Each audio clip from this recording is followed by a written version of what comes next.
चलिए शुरू करें। एक शायद मुझसे गलती हो गई, इसमें लिखा कि जॉन बांदुरा और एल्बर्ट बांदुरा दो अलग अलग व्यक्ति हैं क्या? आपने परिवार की भूमिका में ऑब्जर्वेशन के संदर्भ में जॉन बांदुरा लिखवाया था और कल अल्बर्ट। ये अल्बर्ट है इसका नाम। अगर तब मैंने गलती से जॉन बोल दिया तो उसको ठीक कर लीजिए, एल्बर्ट बांदुरा है। पहला सवाल है, क्लासिकल कंडीशनिंग और ऑब्जर्वेशन लर्निंग में क्या अंतर है? क्लासिकल कंडीशनिंग का क्या मतलब है कि जब कोई बच्चा सिचुएशंस को देखे, पहले स्टिमुलस के बाद दूसरा स्टिमुलस है, दूसरे स्टिमुलस से वो रिस्पॉन्स करता है, धीरे धीरे अगर सेकंड स्टिमुलस की जरूरत खत्म हो जाए और पहले स्टिमुलस से ही वो रिस्पॉन्स आने लगे जो सेकंड स्टिमुलस से होता था, इसको बोलते हैं क्लासिकल कंडीशनिंग। बात समझ में आ रही है? ये एकदम सारा सिर के ऊपर से निकला। स्टिमुलस 1, देखो ये है स्टिमुलस 1, इस पर किसने दिया रिस्पॉन्स 1? समझ लीजिए कि उस बच्चे की मां ने दिया, जो कल एग्जाम्पल था ना। तो कोई व्यक्ति दिखा, ये स्टिमुलस 1 है, इस स्टिमुलस 1 को देखकर उस बच्चे की मां ने रिस्पॉन्स 1 दिया। ये रिस्पॉन्स 1 स्टिमुलस 2 हो गया उस बच्चे के लिए। स्टिमुलस 2 को देखकर बच्चे ने रिस्पॉन्स नंबर 2 दिया। ये सिचुएशन है। एक समय के बाद, क्योंकि बच्चा बार बार देखता है कि रिस्पॉन्स 1 जो उसकी मां का है वो उसके लिए स्टिमुलस बार बार बनता है, एक समय के बाद इसकी जरूरत खत्म हो जाएगी और यही स्टिमुलस 1 से ये रिस्पॉन्स आना शुरू हो जाएगा। इसका मतलब ये होता है, ये प्रोसेस है कि बच्चे अवचेतन स्तर पर कैसे अपने माँ बाप या बाकी व्यक्तियों के व्यवहार से चीजों को सीख लेते हैं। सबलिमिनल है, अवचेतन स्तर पर कैसे चीजें आ जाती हैं। ऑब्जर्वेशन लर्निंग कोई अलग चीज नहीं है, वो भी कुछ हद तक वही चीज है। बिहेवियरल फंक्शन का अर्थ मैंने कहा था कि एटीट्यूड के 3 फंक्शन है, cognitive, affective, behavioural. Behavioural function अलग से नहीं है। इसका मतलब सिर्फ इतना है कि यदि कोई व्यक्ति चाहे कि उसके जीवन में संगति रहे, और संगति का मतलब है जो वो सोचता है, जो वो महसूस करता है और जो वो करता है, कॉग्निशन, अफेक्शन और उसके जो एक्ट्स हैं। जिसके व्यक्तित्व में संगति है वो खुश व्यक्ति है। खुश का मतलब बाकी लोगों की तुलना में खुश रहेगा, उसके जीवन में तनाव कम होंगे, क्योंकि वो अपने ही अंदर बटा हुआ इंसान नहीं है। और यदि कोई चाहे कि मैं बटा हुआ इंसान ना बनूं, सहज इंसान बनूं, तो इसका सबसे आसान तरीका है कि एटीट्यूड्स के बेस पर अपने बिहेवियर को डिफाइन करें। तो एटीट्यूड्स की वजह से एक तो बिहेवियर करने का ऑप्शन सीधा मिल जाता है कि आपको पहले से पता है कि बिहेवियर क्या करना है, और दूसरा जो व्यक्ति एटीट्यूड के हिसाब से बिहेवियर करता है उसके अंदर दिमाग के अंदर बंटवारा नहीं होता, स्प्लिट पर्सनैलिटी नहीं बनता, वो सहज व्यक्ति बना रहता है। इसका ये मतलब हुआ, ठीक है। और ये बहुत बड़ा फंक्शन है, छोटा मोटा नहीं है। तीसरा है अनवित योजना या स्कीमास। क्या होता है? आपके नोट्स में शब्द आएगा। स्कीमास का मतलब होता है सोचने के खांचे। हम जो सोचते हैं कुछ खांचे बने होते हैं। जैसे एक वही कि अगर आप एक ऐसे परिवार या स्कूल से रहे जहां पर सांप्रदायिकता, धर्मनिरपेक्षता को लेकर कुछ सिस्टम्स बन गए आपके दिमाग के अंदर, बैठ गए आपके दिमाग के अंदर कि इस धर्म के लोग सांप्रदायिक होते हैं, इस धर्म के लोग अच्छे होते हैं, इस राज्य के लोग खराब होते हैं, उस राज्य के लोग अच्छे होते हैं। अभी ढांचे या खांचे बने हुए हैं। जब भी कोई नया व्यक्ति आपके सामने आएगा, उसका मूल्यांकन करने की नौबत आएगी, उस खांचे की मदद से आप तुरंत मूल्यांकन कर लेंगे। इसलिए कहते हैं कि attitudes work as schemas, schemas की तरह से या खांचों की तरह से काम करते हैं, और इससे आपको हर फैसले में दिक्कत नहीं आती, क्योंकि फैसला लेने का एक सिस्टम, एक ढांचा या एक खांचा पहले से बना रहता है। ये सुविधा रहती है, ठीक है। कानून व्यवस्था दंड के भय से न चलकर समाज के सदस्यों के नैतिक आचरणों से चलती है। किस विचार ने ऐसा कहा? वाह, ये किसी विचारक ने ऐसा खास वाक्य बोलो ऐसा नहीं है। मतलब अगर आपको किसी विचारक के नाम से बहुत लगाव है ही तो समाजशास्त्र के अधिकांश लोग, जैसे एक व्यक्ति इमाइल दुर्खीम हुआ, उसने ये कहा कि किसी समाज में कितने अपराध होंगे, कितने नहीं होंगे, ये समाज की अंतः चेतना या सामाजिक चेतना जो सोशल कंशाइंस होती है वो तय करती है। तो आप चाहें तो उसका नाम बोल दीजिए, क्योंकि ये लॉजिक वैसा ही है जो वो बोल रहा था। इमाइल दुर्खीम कहते हैं इस आदमी को। एक बहुत प्रसिद्ध, इस व्यक्ति के साथ एक बहुत प्रसिद्ध रिसर्च एसोसिएटेड है सुसाइड्स के बारे में, आत्महत्याओं के बारे में। दुनिया का सबसे व्यवस्थित अध्ययन इसी व्यक्ति ने किया है।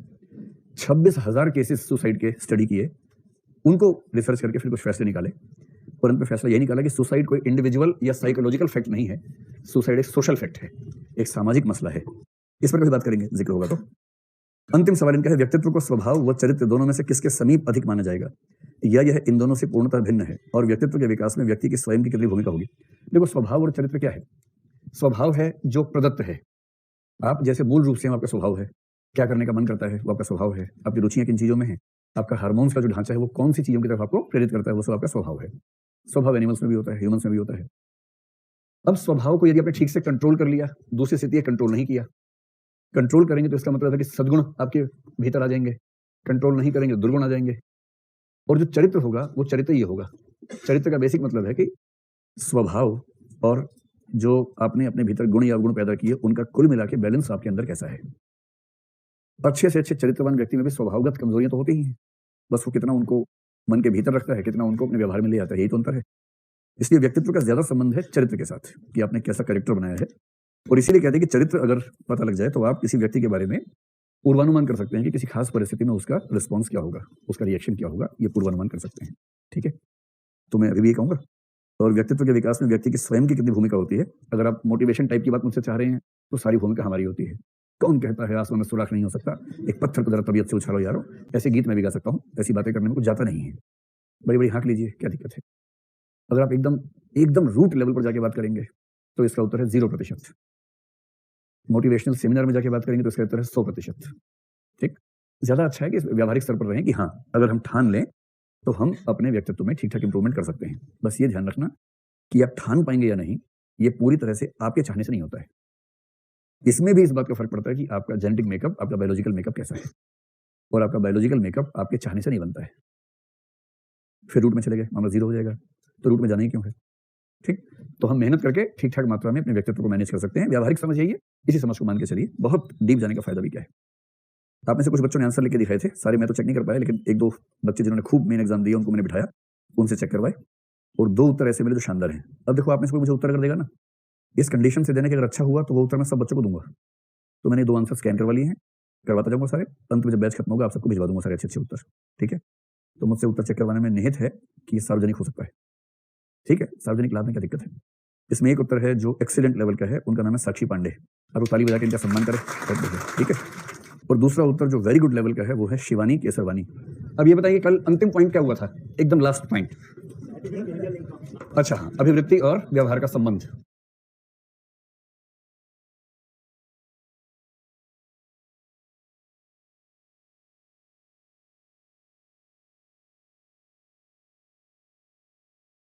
Attitude behaviour link. कल इस पर जो बात हुई थी वो ये कि 1924 में कौन था वो व्यक्ति, ऑलपोर्ट। ऑलपोर्ट की खूब अच्छी स्टडीज हैं सोशल साइकोलॉजी में, बहुत प्रसिद्ध मनोवैज्ञानिक हैं। 1924 में ऑलपोर्ट ने ये कहा कि इसमें स्टडी करने की क्या बात है, डायरेक्ट लिंक होता है।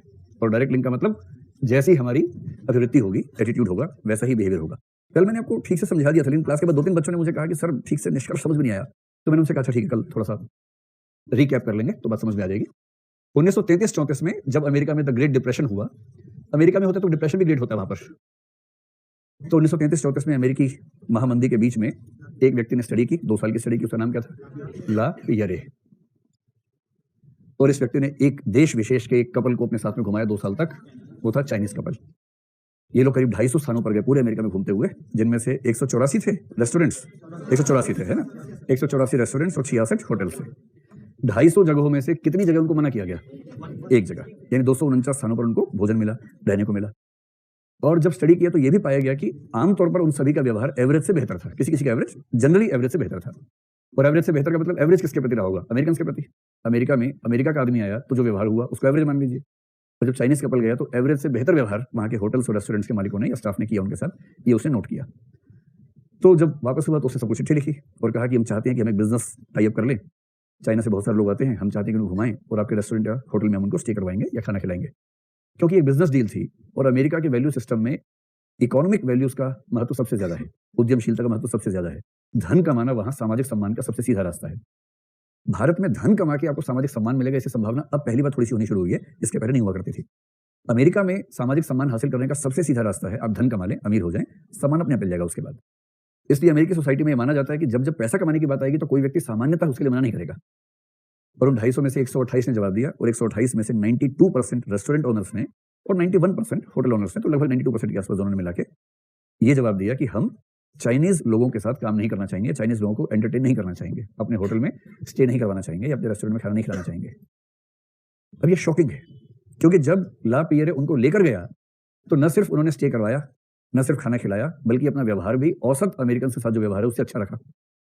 लेकिन जब उनसे पूछा गया कि वो ऐसा करना चाहेंगे या नहीं तो उन्होंने मना कर दिया। इसका मतलब जब मना कर रहे हैं लिख के तो वो उनका एटीट्यूड है, लेकिन जब कोई आ रहा है तो उसके प्रति उनका व्यवहार वैसा बिल्कुल नहीं है जैसा उनका एटीट्यूड दिख रहा था। और इस बेस पर ला पियरे ने स्पष्ट किया कि एटीट्यूड और बिहेवियर के बीच में कोई डायरेक्ट लिंक हो, इस बात की गारंटी नहीं है। ये हो सकता है कि हमारा एटीट्यूड हमारे बिहेवियर से एकदम अलग हो। इसके बाद सोशल साइकोलॉजी में शक होने लगा, इस बिंदु पर संदेह होने लगा, और संदेह बढ़ते बढ़ते यहां तक पहुंचा कि 1969 में एक और मनोवैज्ञानिक जिसका नाम है विकर, VICKER, इसने ऑलपोर्ट की एकदम विपरीत बात कह दी। इसने कहा स्टडी करने की जरूरत ही क्या है, अब सोशल साइकोलॉजी को एटीट्यूड को स्टडी कर देना बंद कर देना चाहिए, क्योंकि एटीट्यूड और बिहेवियर के बीच में कोई लिंक है ही नहीं, ये एकदम दो भिन्न वस्तु हैं। किसी का एटीट्यूड कुछ होता है, बिहेवियर कुछ होता है, क्यों हम बिना बात कितनी ऊर्जा खर्च करें इनको पढ़ने में जब इनके बीच में लिंक है ही नहीं, तो गोली मारो इसको। यहां तक स्थितियां हो गई। अब सवाल है कि इस पर हमारा निष्कर्ष क्या होगा, और हमारा निष्कर्ष ये होगा कि ला पियरे स्टडी के बाद अब मूल प्रश्न ये नहीं है कि लिंक होता है या नहीं होता है। अब मूल प्रश्न ये है कि लिंक कब होता है और कब नहीं होता है, क्यों होता है और क्यों नहीं होता है।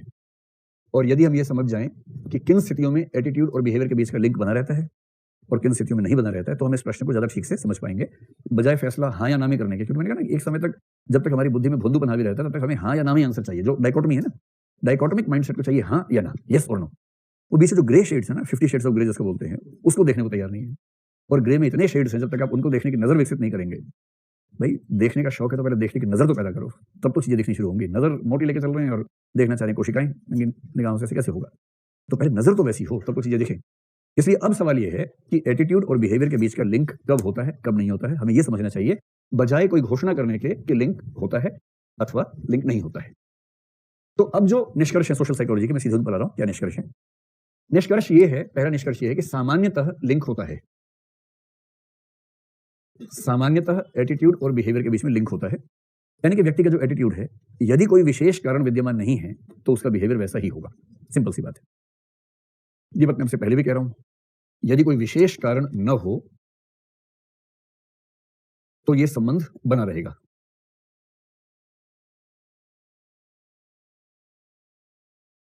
और आपकी राय में हमारे जीवन के बिहेवियर्स में, हम जो बिहेवियर करते हैं दिन भर में, परसेंटेज बताइए, कितने प्रतिशत स्थितियों में आप वही बिहेव करते हैं जो आपका एटीट्यूड होता है, और कितने प्रतिशत स्थितियों में आपका बिहेवियर आपके एटीट्यूड से अलग हो जाता है?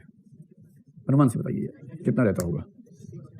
90% में आप जो है वही बिहेव करते हैं, 70-30, यानी 70% स्थितियों में आपका बिहेवियर वही है जो आपका एटीट्यूड होता है।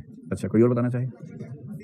20-30, 80, अच्छा 30-70, 30% में ही हम वैसा बिहेव करते हैं जैसा एटीट्यूड होता है। 70% कंडीशंस में हमारा बिहेवियर हमारे एटीट्यूड से विपरीत या भिन्न होता है। आप ये बताएं कि 50-50 के इधर खड़े हैं कि उधर खड़े हैं, यानी 50% से ज्यादा स्थितियों में हमारा बिहेवियर हमारे एटीट्यूड के जैसा होता है या नहीं होता है? कितने लोग मानते हैं कि होता है? गुड। और कितने लोग मानते हैं कि नहीं होता है? और दोनों की संख्या लगभग बराबर है। तो मामला फंस गया बुरी तरह से। इसका मतलब बड़ा मुश्किल हो गया तय करना, बड़ा मुश्किल हो गया है?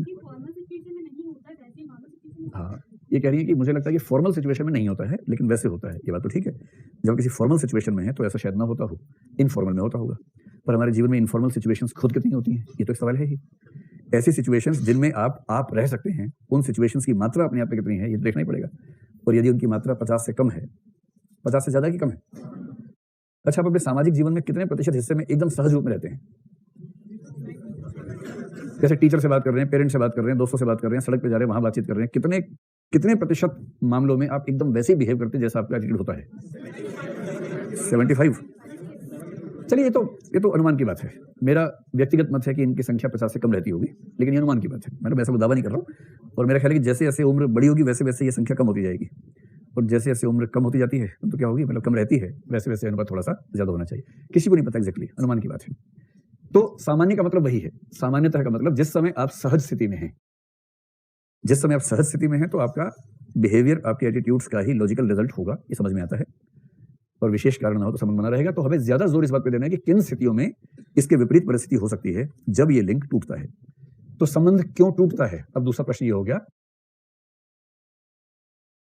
क्यों और कब ये संबंध टूट जाता है, इस पर हमें कुछ पक्षों को देखना है। देखिए, संबंध टूटने के कई कारण हो सकते हैं। कुछ कारण ऐसे हो सकते हैं जिनका संबंध हो सकता है सिचुएशन से, कुछ परिस्थितियां ऐसी हो सकती हैं जिन परिस्थितियों की वजह से ये लिंक कम हो। एक तो ये हो सकता है। दूसरा, अभिवृत्ति में भी कुछ ऐसी बात हो सकती है कि अभिवृत्ति की वजह से ही लिंक कम हो जाए। तो पहला कारण है कि परिस्थितियां कुछ ऐसी थी, दूसरा कारण है अभिवृत्ति या के एटीट्यूड से जुड़े पक्ष। अभिवृत्ति में ही कुछ ऐसा हो गया कि चीजें खराब हो गई, एक ही हो सकता है। तो पहले देखते हैं कि सिचुएशनल कंस्ट्रेंट्स क्या हैं। इनको बोलते हैं सिचुएशनल कंस्ट्रेंट या एस्पेक्ट्स ऑफ सिचुएशंस। मैंने आपसे पहले ही कहा था कि बेसिकली जीवन भर में जब भी आप अपने मन के विरुद्ध कुछ कर रहे हैं, उसकी दो ही वजह आमतौर पर होती है। एक होता है लालच, लेकिन लालच को मनोविज्ञान की भाषा में लालच कहते नहीं है, उसको बोलते हैं एस्पिरेशंस। एस्पिरेशंस के लिए हिंदी में आप क्या कहना चाहेंगे बताइए? तो आप कहिए महत्वाकांक्षा। महत्वाकांक्षाएं हो सकती हैं। मतलब महत्वाकांक्षा की तरह भी सुंदर शब्द बोलिए, इसका देसी मतलब है लालच। लालच को ही जब आप अच्छी भाषा में बोलते हैं तो बोलते हैं महत्वाकांक्षा। जैसे मजा सामान्य शब्द है, सुख उससे बेहतर है, आनंद उससे बेहतर है, मोक्ष उससे बेहतर है, पर बात एक ही है। तो भाव वही रहेगा, लेकिन शब्द से थोड़ा गरिमा बढ़ जाती महत्वाकांक्षा। तो महत्वाकांक्षा में या लालच में व्यक्ति अपने एटीट्यूड के विरुद्ध बोल सकता है। ठीक है, आप लोग तो अच्छे लोग, आप ऐसा नहीं करते होंगे, लेकिन मैं आपको सिचुएशन देता हूँ, आप मुझे बताइए आप उस पर क्या करेंगे। आपका आईएएस का इंटरव्यू है, ठीक है, अटेम्प्ट बेशक पहला हो, लेकिन आपकी राय में आखिरी अटेम्प्ट है, इसके बाद आपका मन नहीं देने का। अब बहुत सीरियस है, जब से पैदा हुए एक इच्छा आईएएस बनना है और आईएएस का इंटरव्यू दे रहे हैं। मेंस अच्छा हुआ है, लेकिन इतना अच्छा नहीं हुआ कि इंटरव्यू खराब होने से आप आईएएस बन जाएंगे। इंटरव्यू का महत्व है ठीक ठाक। आप रिजर्वेशन के घोर विरुद्ध आदमी हैं, मान लीजिए, मतलब पुरुष या स्त्री जो भी हैं उसके विरुद्ध हैं, और आप एक ऐसे बोर्ड में गए जिस बोर्ड के बारे में ये पता चला है कि उस बोर्ड के चेयरपर्सन उस वर्ग से आते हैं जिसको आरक्षण मिलता है, और वो वंचित वर्गों को मुख्य धारा में लाने की अपनी कोशिशों के लिए जाने जाते हैं, विख्यात व्यक्ति हैं। आपको ये पता लगा है और आप उस बोर्ड में गए हैं। बात होते होते आपने भगवान से लाख कोशिश की थी, प्रार्थना की थी, लेकिन भगवान माने नहीं। घूमते घूमते बात आ गई आरक्षण पर। चेयरपर्सन ने हमसे पूछा कि बेटा ये बताओ, आरक्षण के बारे में आपकी क्या राय है? यह सामाजिक समतलीकरण या वंचित वर्गों को मुख्य धारा में लाने के उपाय के रूप में एक पवित्र उपाय है, या आपको लगता है कि यह समाज के कुछ वर्गों के साथ एक भेदभाव करने वाली कुटिल नीति है? दिक्कत वाली चीज है। आपके मन में आंसर पेट से होते तो यहां तक आ गया था। आपको लगा वही जो मैं हर मोहल्ले में बोलता हूँ आज यहां बोल देता हूँ कि सर देश बर्बाद हो गया इस चक्कर में, इसी वजह से देश बर्बाद हुआ है। और जैसे उत्तर गले के पास तक पहुंचा, आपको याद आया कि ओहो, जो पूछ रहे हैं प्रश्न, उनके इस मामले में प्रतिबद्धता जग जाहिर है। प्रसिद्ध व्यक्ति हैं, टीवी पे देखा है, अखबारों में लेख पढ़े हैं और आज सामने बैठे हैं। और यदि आपने बोल दिया कि आरक्षण बुरा है, तो फिर आपको जरूरत पड़ेगी उसी आरक्षण की, फिर नहीं होगा। तो मुझे बताएं कि सिचुएशन को ठीक मानते हुए कि ऐसा आपके साथ हुआ, आप में से कितने लोग वहां आरक्षण का विरोध करेंगे? हाथ खड़ा कर लें। इसके बाद भी विरोध करेंगे? 1 2, देखिए 2 ही परमवीर चक्र होल्डर्स यहाँ बैठे हैं, बाकी सब डरपोक बैठे हुए हैं। और परमवीर चक्र की दिक्कत है कि जनरली मरणोपरांत मिलता है। तो मरणोपरांत का मतलब रिजेक्शनोपरांत समझ सकते हैं, सिलेक्शनोपरांत नहीं, रिजेक्शनोपरांत का खतरा हो सकता है। ठीक है, अच्छा मुझे ये नहीं पता कि आपकी राय आरक्षण के पक्ष में विपक्ष में, मैंने एग्जाम्पल दिया कि अगर आपकी राय विपक्ष में हो, मैं तो ये भी मानता हूं कि कोई समझदार व्यक्ति आरक्षण की नीति के विरोध में होना भी नहीं चाहिए। अगर हो तो केवल इस बात पे हो सकता है कि उसके इंप्लीमेंटेशन में कुछ ऐसी समस्याएं हैं जिनका सुधार होना चाहिए, लेकिन मूल नीति के खिलाफ अगर आप हैं तो इसका मतलब सोशल अंडरस्टैंडिंग हमारी वैसे भी कमजोर है। तो चलिए 2 को छोड़ के बाकी लोगों ने, अगर मान लें 500 बच्चे, 498/500 गुणा 100 कर लीजिए, तो इस वक्त 99.6% लोगों ने ये कहा कि मजबूरी में गधे को बाप बना लेंगे। यानी कि लालच आएगा तो अपने एटीट्यूड की ऐसी की तैसी बढ़ा देगा, एटीट्यूड अपना बिहेवियर चेंज कर लेंगे ना। बस ऐसे करके ना बोल देना, ऐसे करके। मैंने देखा बहुत सारे बच्चे कसम खाते हैं, एक हाथ पीछे करके ऐसे कर लेते हैं कि मम्मी आपकी कसम, मैंने झूठ नहीं बोला। पीछे हाथ, तो बच्चों के दोनों हाथ दोनों पैर सामने रखने पड़ते हैं कसम खाने के टाइम में। कई बच्चे पैर से भी कर लेते हैं। तो उनमें ये वाली क्षमता बड़ी जबरदस्त विकसित हो जाती है, कैसे कसम का इफेक्ट जो आध्यात्मिक प्रभाव कसम का आता है उसे कैसे रिजेक्ट करना है। तो यमराज देखते कसम खा रहा है, फिर देखा ऐसे कैंसिल हो गया, वरना यमराज तैयार है कि भी गर्दन काटता हूं उसकी, कसम खाई है इसकी। तो पहली बात से आप सहमत है कि एस्पिरेशंस की स्थिति में व्यक्ति अपने एटीट्यूड के विरुद्ध व्यवहार कर सकता है। स्पष्ट हो गया? अच्छा, अगर आपको होमवर्क करना हो इथिक्स में, अगर आप सोचे कि हम घर पे क्या करें, हर स्थिति के मामले में 1-2 अच्छे एग्जांपल सोचिए। मैं आपको लगभग हर चीज का एग्जांपल दूंगा ताकि कंसेप्ट एकदम स्पष्ट हो जाए। जितने एग्जांपल्स आपके मौलिक होंगे, आपका उत्तर उतना ही अच्छा होगा। ठीक है, जो एक काम आप कर सकते हैं वो ये कि एग्जांपल्स अपने जीवन से जुड़े हुए नए-नए सोचते रहिए, और बहुत गोलू किस्म के मत देना, है ना, बहुत गोलू या बहुत साधारण ऐसे मत दीजिएगा, थोड़ा ठीक लगे सुनने में। दूसरा होता है सोशल प्रेशर्स। और मैंने आपसे कहा था कि व्यक्ति झूठ जब भी बोलता है तो आमतौर पर 2 ही कारण होते हैं, लालच या भय। सोशल प्रेशर्स को हिंदी में क्या बोलेंगे? सामाजिक दबाव है। और दबाव को कितना भी कर लीजिए, इसका मतलब तो भय ही हुआ, सामाजिक दबाव। आप लोग तो साहसी हैं, आप पर समाज के दबाव का फर्क पड़ता ही नहीं होगा, आपको देख के लगता है पड़ता है। चलो, नहीं तो समय के साथ पता लग जाएगा। अगर आपको ऐसी गलतफहमी है भी कि नहीं पड़ता है तो समय के साथ सब पता लग जाएगा। ठीक है, तो सामाजिक दबाव के हजारों उदाहरण हो सकते हैं कि जहां एटीट्यूड की ऐसी की तैसी हो जाती है एकदम। ठीक है, तो कल्पना कीजिए कि आप यहाँ से पढ़कर या कोई डीयू से पढ़कर, कोई जेएनयू से पढ़ के गया है, एकदम सामंती माहौल से निकला था, जमींदार साहब के घर से आया था, मूछें ऐसी वाली थी जब आया था, और जेएनयू डीयू में कुछ पढ़ने के बाद अब उसके मन से जातिवाद खत्म हो गया है, संप्रदायवाद खत्म हो गया है, बहुत ही आधुनिक, उत्तराधुनिक व्यक्ति हो गया है, और अपने घर गया है किसी उत्सव में, और उसके घर पे तो जातीय व्यवहार जम के होता है। किसी निम्न कहे जाने वाली जाति के व्यक्ति की हिम्मत नहीं कि उसी घर में आके सोफे पर बैठ जाए, वो नीचे बैठते हैं। अब कुंवर साहब जेएनयू से आए हैं, तो जैसे ही देखा कि भाई एक आदमी नीचे बैठा है, कुंवर साहब से रहा नहीं गया, उनका जेएनयू जाग उठा अंदर से। उन्होंने मेरे पापा से कहा, पापा ये ठीक बात नहीं है। पापा बोले अच्छा, पहले तो ठीक बात थी ये बेटा, जब तुम गए थे यहाँ से तो ठीक ही बात थी। बोले पापा तब की बात अलग है, लेकिन मैं स्वीकार नहीं करूंगा, भारतीय संविधान अनुच्छेद 14, 15, 16, 17 और उसे सारे दे दिए एग्जाम्पल। और पापा ने कहा बेटा मैं इनसे बात करूँ, फिर बात करता हूँ आपसे। पहले उसको भेजा पापा ने, फिर उसको बुलाया अकेले में, और बेटा आओ जरा बात करते हैं। फिर आप समझ गए क्या होगा।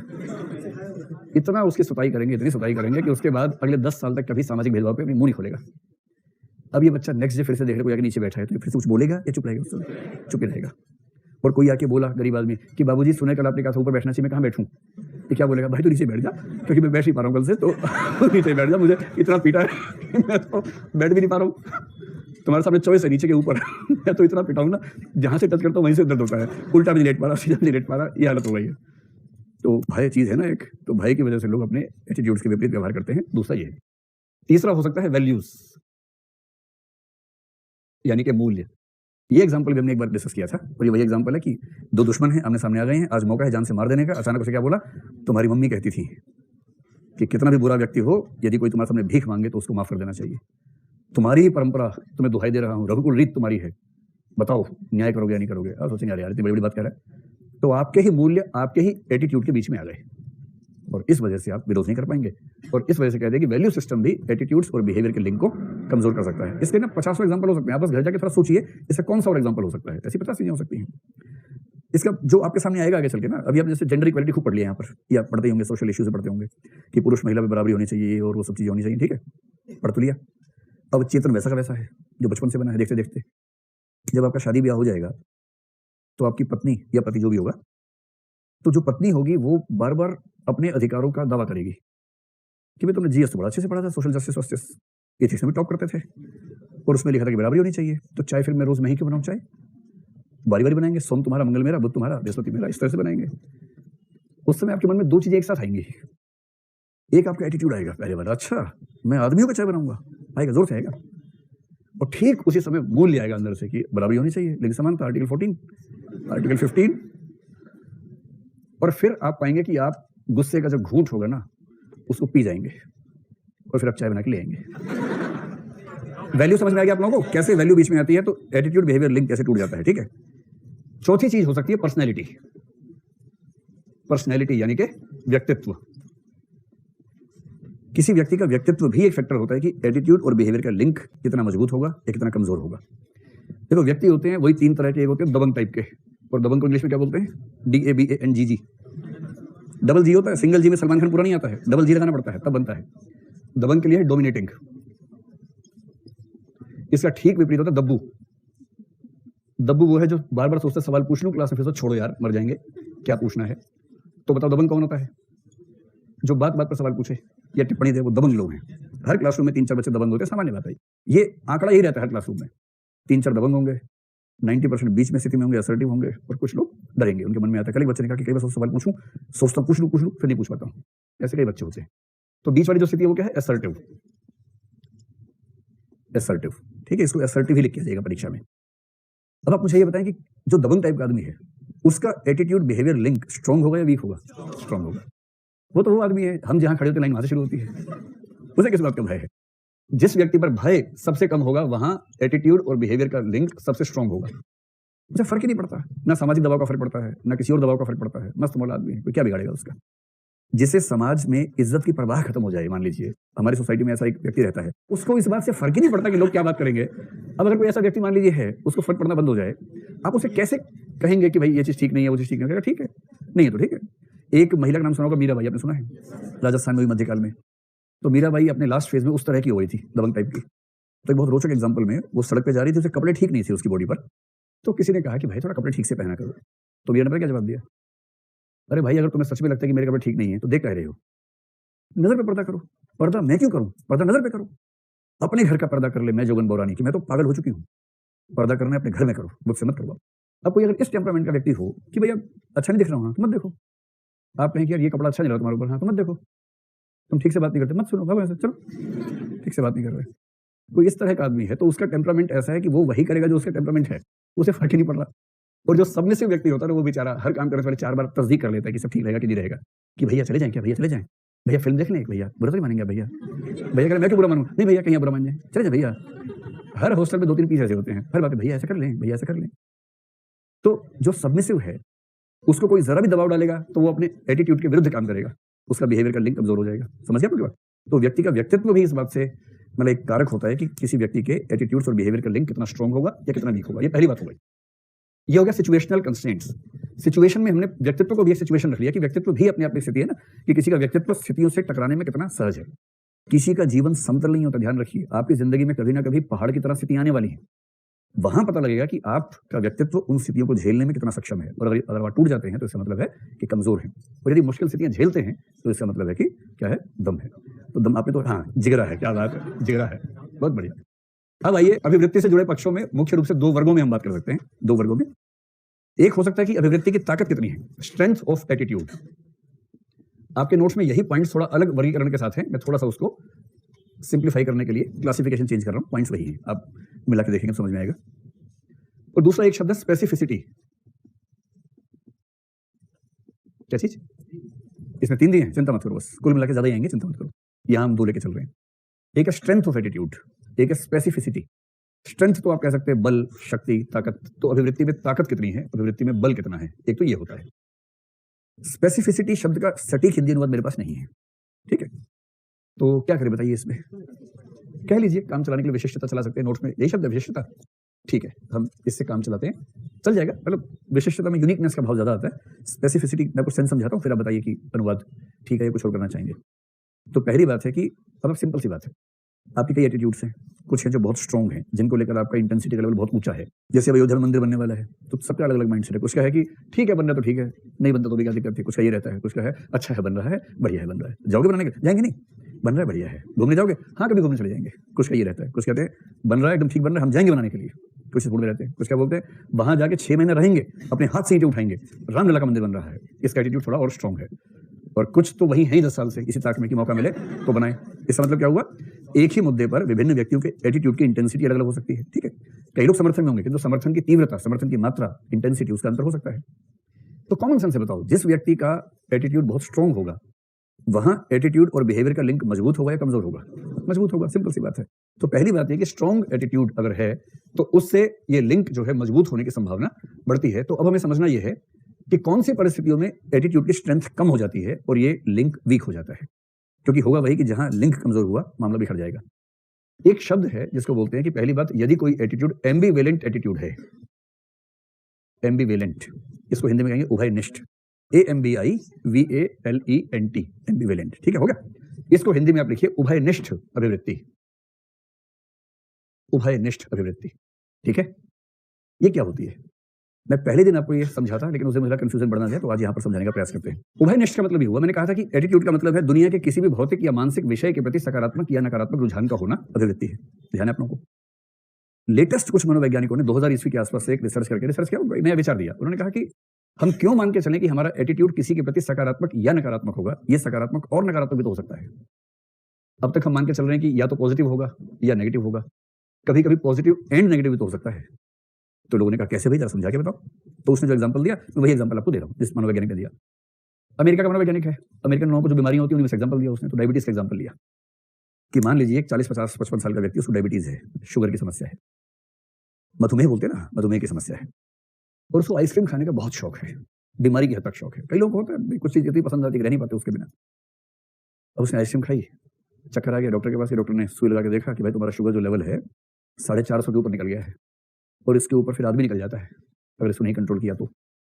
फास्टिंग में भी बहुत ज्यादा है। तो उसने कहा, डॉक्टर ने कहा देखो 2 ही रास्ते हैं, लंबा जीना है कि मीठा खा के जीना है, सोच लो। मीठा जो है ना जहर है तुम्हारे लिए, जहर, पॉइजन है। तो उसने कहा भाई साहब खाली आइसक्रीम से अगर चल सके तो देखो। तो उसने कहा आइसक्रीम तुम्हारे लिए शुद्ध जहर है, जहर। आइसक्रीम की एक बूंद भी अगर खा रहे हो तो तुम्हारी जिंदगी 3 दिन कम हो रही है हर बूंद से, इतना नुकसान है इसका तुम्हारे ऊपर। तो भूल के भी नहीं खानी आइसक्रीम। उसने कहा मतलब कितनी खा सकता हूँ, हफ्ते में, महीने में? उसने कहा नहीं, साल में भी नहीं खानी है, पूरे 1 साल में एक भी नहीं खानी है। अगर 1 साल कंट्रोल किया उसके बाद साल में 1 कर देंगे, लेकिन उससे पहले नहीं खानी है। अब इसको बड़ी चिंता हुई, रास्ते में सोच रहा है कि मैं जीऊं या मरी जाऊं, समझ नहीं आ रहा है इसको कि ऐसा जीवन जीने का फायदा भी क्या, ये जीना भी कोई जीना ले लो, ये कोई जीना है। खैर, इसने मन को बहुत कन्विंस किया, कोग्निटिव पॉइंट ला के। इसने जाति गूगल सर्च किया, bad impacts of ice cream eating, निकाल लिया 8-10 पॉइंट्स, वो नोट कर लिया। आइसक्रीम से क्या क्या नुकसान होते हैं, रोज सुबह रिवाइज करता है, आइसक्रीम का नुकसान ये होता है, ये होता है, ये होता है, बहुत बुरी चीज है, बहुत बुरी चीज है, बहुत बुरी चीज है। हर आधे घंटे में उसको पढ़ लेता था, दिमाग मजबूत रहे इसका। ऐसे तो करते हैं मजबूत करने के लिए, एटीट्यूड फॉर्मेशन की कोशिश में। इतने में उसके ऑफिस में किसी की रिटायरमेंट थी, उसने सबके लिए आइसक्रीम मंगवा दी, और एक सॉफ्टी, कोन वाली सॉफ्टी, उसका फेवरेट फ्लेवर लेके सामने आया कि चौधरी साहब खा लीजिए। चौधरी साहब की स्थिति सोचिए याद रहा। इस समय जो चौधरी साहब की स्थिति है उसको बोलते हैं एम्बिवेलेंट एटीट्यूड। उनके मन में 2 भाव एक साथ आ रहे हैं। एक भाव आ रहा है कि तो जहर है, जहर नहीं खाऊंगा, पागल हूं मैं, जहर खाऊंगा। कह रहे अच्छा ठीक है मत खाइए। तो जहर जाने के बाद रुको 2 मिनट, रुको यार, जल्दबाजी क्यों कर रहे हो, रुको ना आराम से, थोड़ा सोचने दो। सोच रहे खाऊं ना खाऊं, फिर दिमाग में लगा कि 3 दिन कम हो भी जाएंगे तो क्या हो जाएगा, इतने दिन हैं, क्या फर्क पड़ता है। अगर इसका एटीट्यूड बहुत स्ट्रांग बन चुका है तब तो ये अंत में कहेगा यार सूंघने तो खाली मुझे लाओ ना, सूंघा, लंबी सांस लेके आत्मा के अंदर तो सांस चलेगी, बोला अब ठीक है, अब मैं करेला खा लूंगा और एहसास आइसक्रीम का आएगा मेरे अंदर। और यदि बहुत मजबूत नहीं हुआ है तो क्या करेगा कि एक बाइट ले लेता हूँ, और आपको पता है वो बाइट कभी खत्म नहीं होती, मेगा बाइट हो जाती है उसके बाद, खाते खाते खाते खाते अंत में आखिरी बाइट लेके सोचता है कि क्यों खा ली, पर खा ही लेगा। ये जो दुविधा है पसंद भी है और जहर भी है। दिमाग में कॉग्निशन का एक पॉइंट करे कि जहर है, नकारात्मक रहो, एक पॉइंट करे कि जैसा भी है बहुत टेस्टी है भाई, खा लो।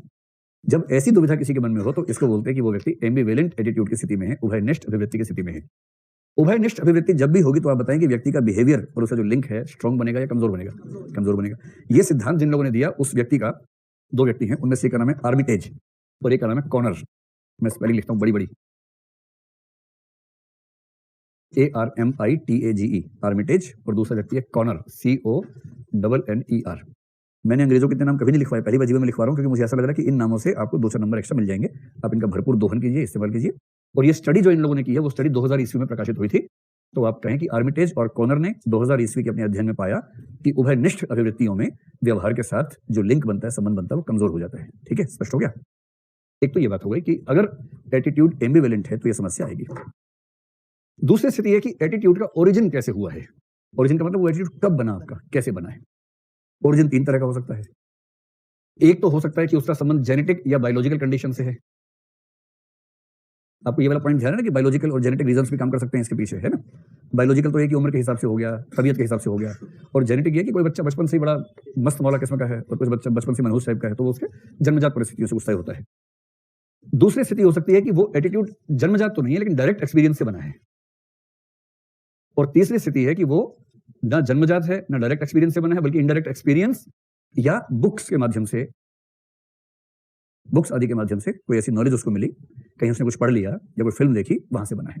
इनडायरेक्ट एक्सपीरियंस है, उसका अपना अनुभव नहीं है, किसी के अनुभव के बारे में उसने जाना, उससे उसको पता लगा कि ये चीज होती है, तो उसका एटीट्यूड उस तरह से बन गया। अब आप खुद बताएं, इसके बाद किसी मनोवैज्ञानिक की जरूरत नहीं है। अगर जेनेटिक या बायोलॉजिकल किस्म का मसला है तो यहाँ बिहेवियर के साथ लिंक मजबूत होगा या हल्का होगा? मजबूत होगा, तो स्ट्रांग होगा, सुपर स्ट्रांग होगा। लोग थक जाएंगे कोशिश कर करके, उस व्यक्ति का एटीट्यूड चेंज कर नहीं पाएंगे क्योंकि बायोलॉजिकल रीजन है, जेनेटिक रीजन है। कैसे बदलेंगे उसको? डायरेक्ट एक्सपीरियंस और इनडायरेक्ट का मतलब ये होगा जैसे हम में से लगभग 1-8% व्यक्ति छोड़ दे तो हमने सांप्रदायिकता को अपने ऊपर झेल के नहीं देखा होगा। आप में से ऐसे लोग हाथ खड़ा करें जो किसी सांप्रदायिक दंगे में फंस गए थे और मरते मरते बचे थे, ऐसे कितने लोग हैं आप में से? मेरे ख्याल से 1 आध कोई होगा तो होगा, नहीं एक भी नहीं है ना, एक ने हाथ खड़ा कर लिया, एक ही है, 2-3 हो गए, चलिए 3-4 लोग हैं, ठीक है। तो 500 में से 4 अनुपात वही 0.8% हुआ, 1 के आसपास ही हुआ, 1% के आसपास ही। इतना स्वाभाविक भी है कि 1% बच्चे यहाँ पर ऐसे हों जो मरते मरते बचे, किसी दंगे में फंस गए थे, बस बच गए किसी तरह से।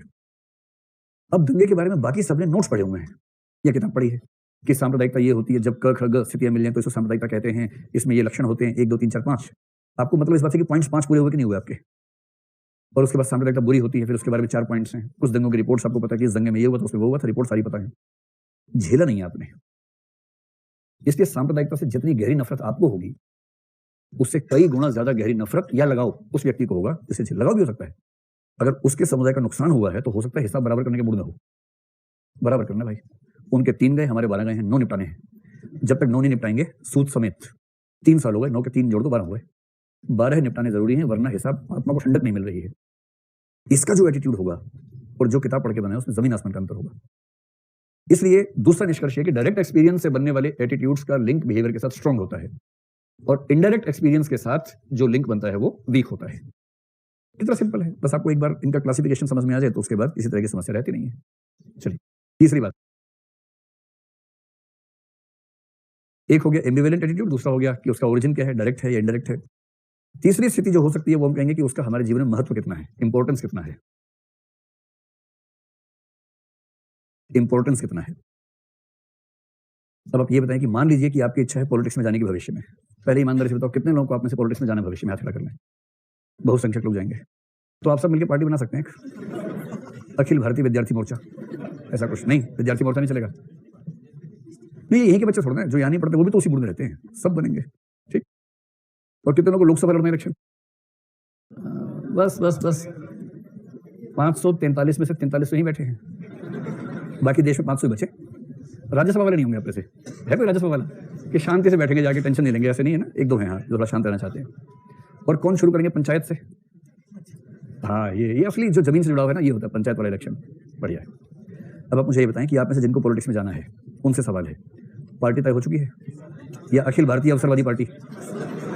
कि उस समय जो पार्टी ठीक चल रही होगी, वहीं शिफ्ट हो जाएँगे? विचारधारा क्या होती है? विचार होता है और धारा होती है। धारा में बहेंगे? विचारधारा क्या होती है? धारा होती है, धारा। आप में से कितने लोगों की पार्टी तय है? हाथ खड़ा करें। कि पॉलिटिक्स में जाना है और एक खास पार्टी तय है, उसी में जाना है। हाथ खड़ा करें। यस, 5, 6, 7, 8, 10, 11 लोग हैं। आप किस पार्टी में जाएंगी? बीजेपी। बहुत बढ़िया। इधर कौन था? आप किसमें? बीजेपी, राष्ट्रीय लोकदल। हाँ हाँ। और कौन था इधर?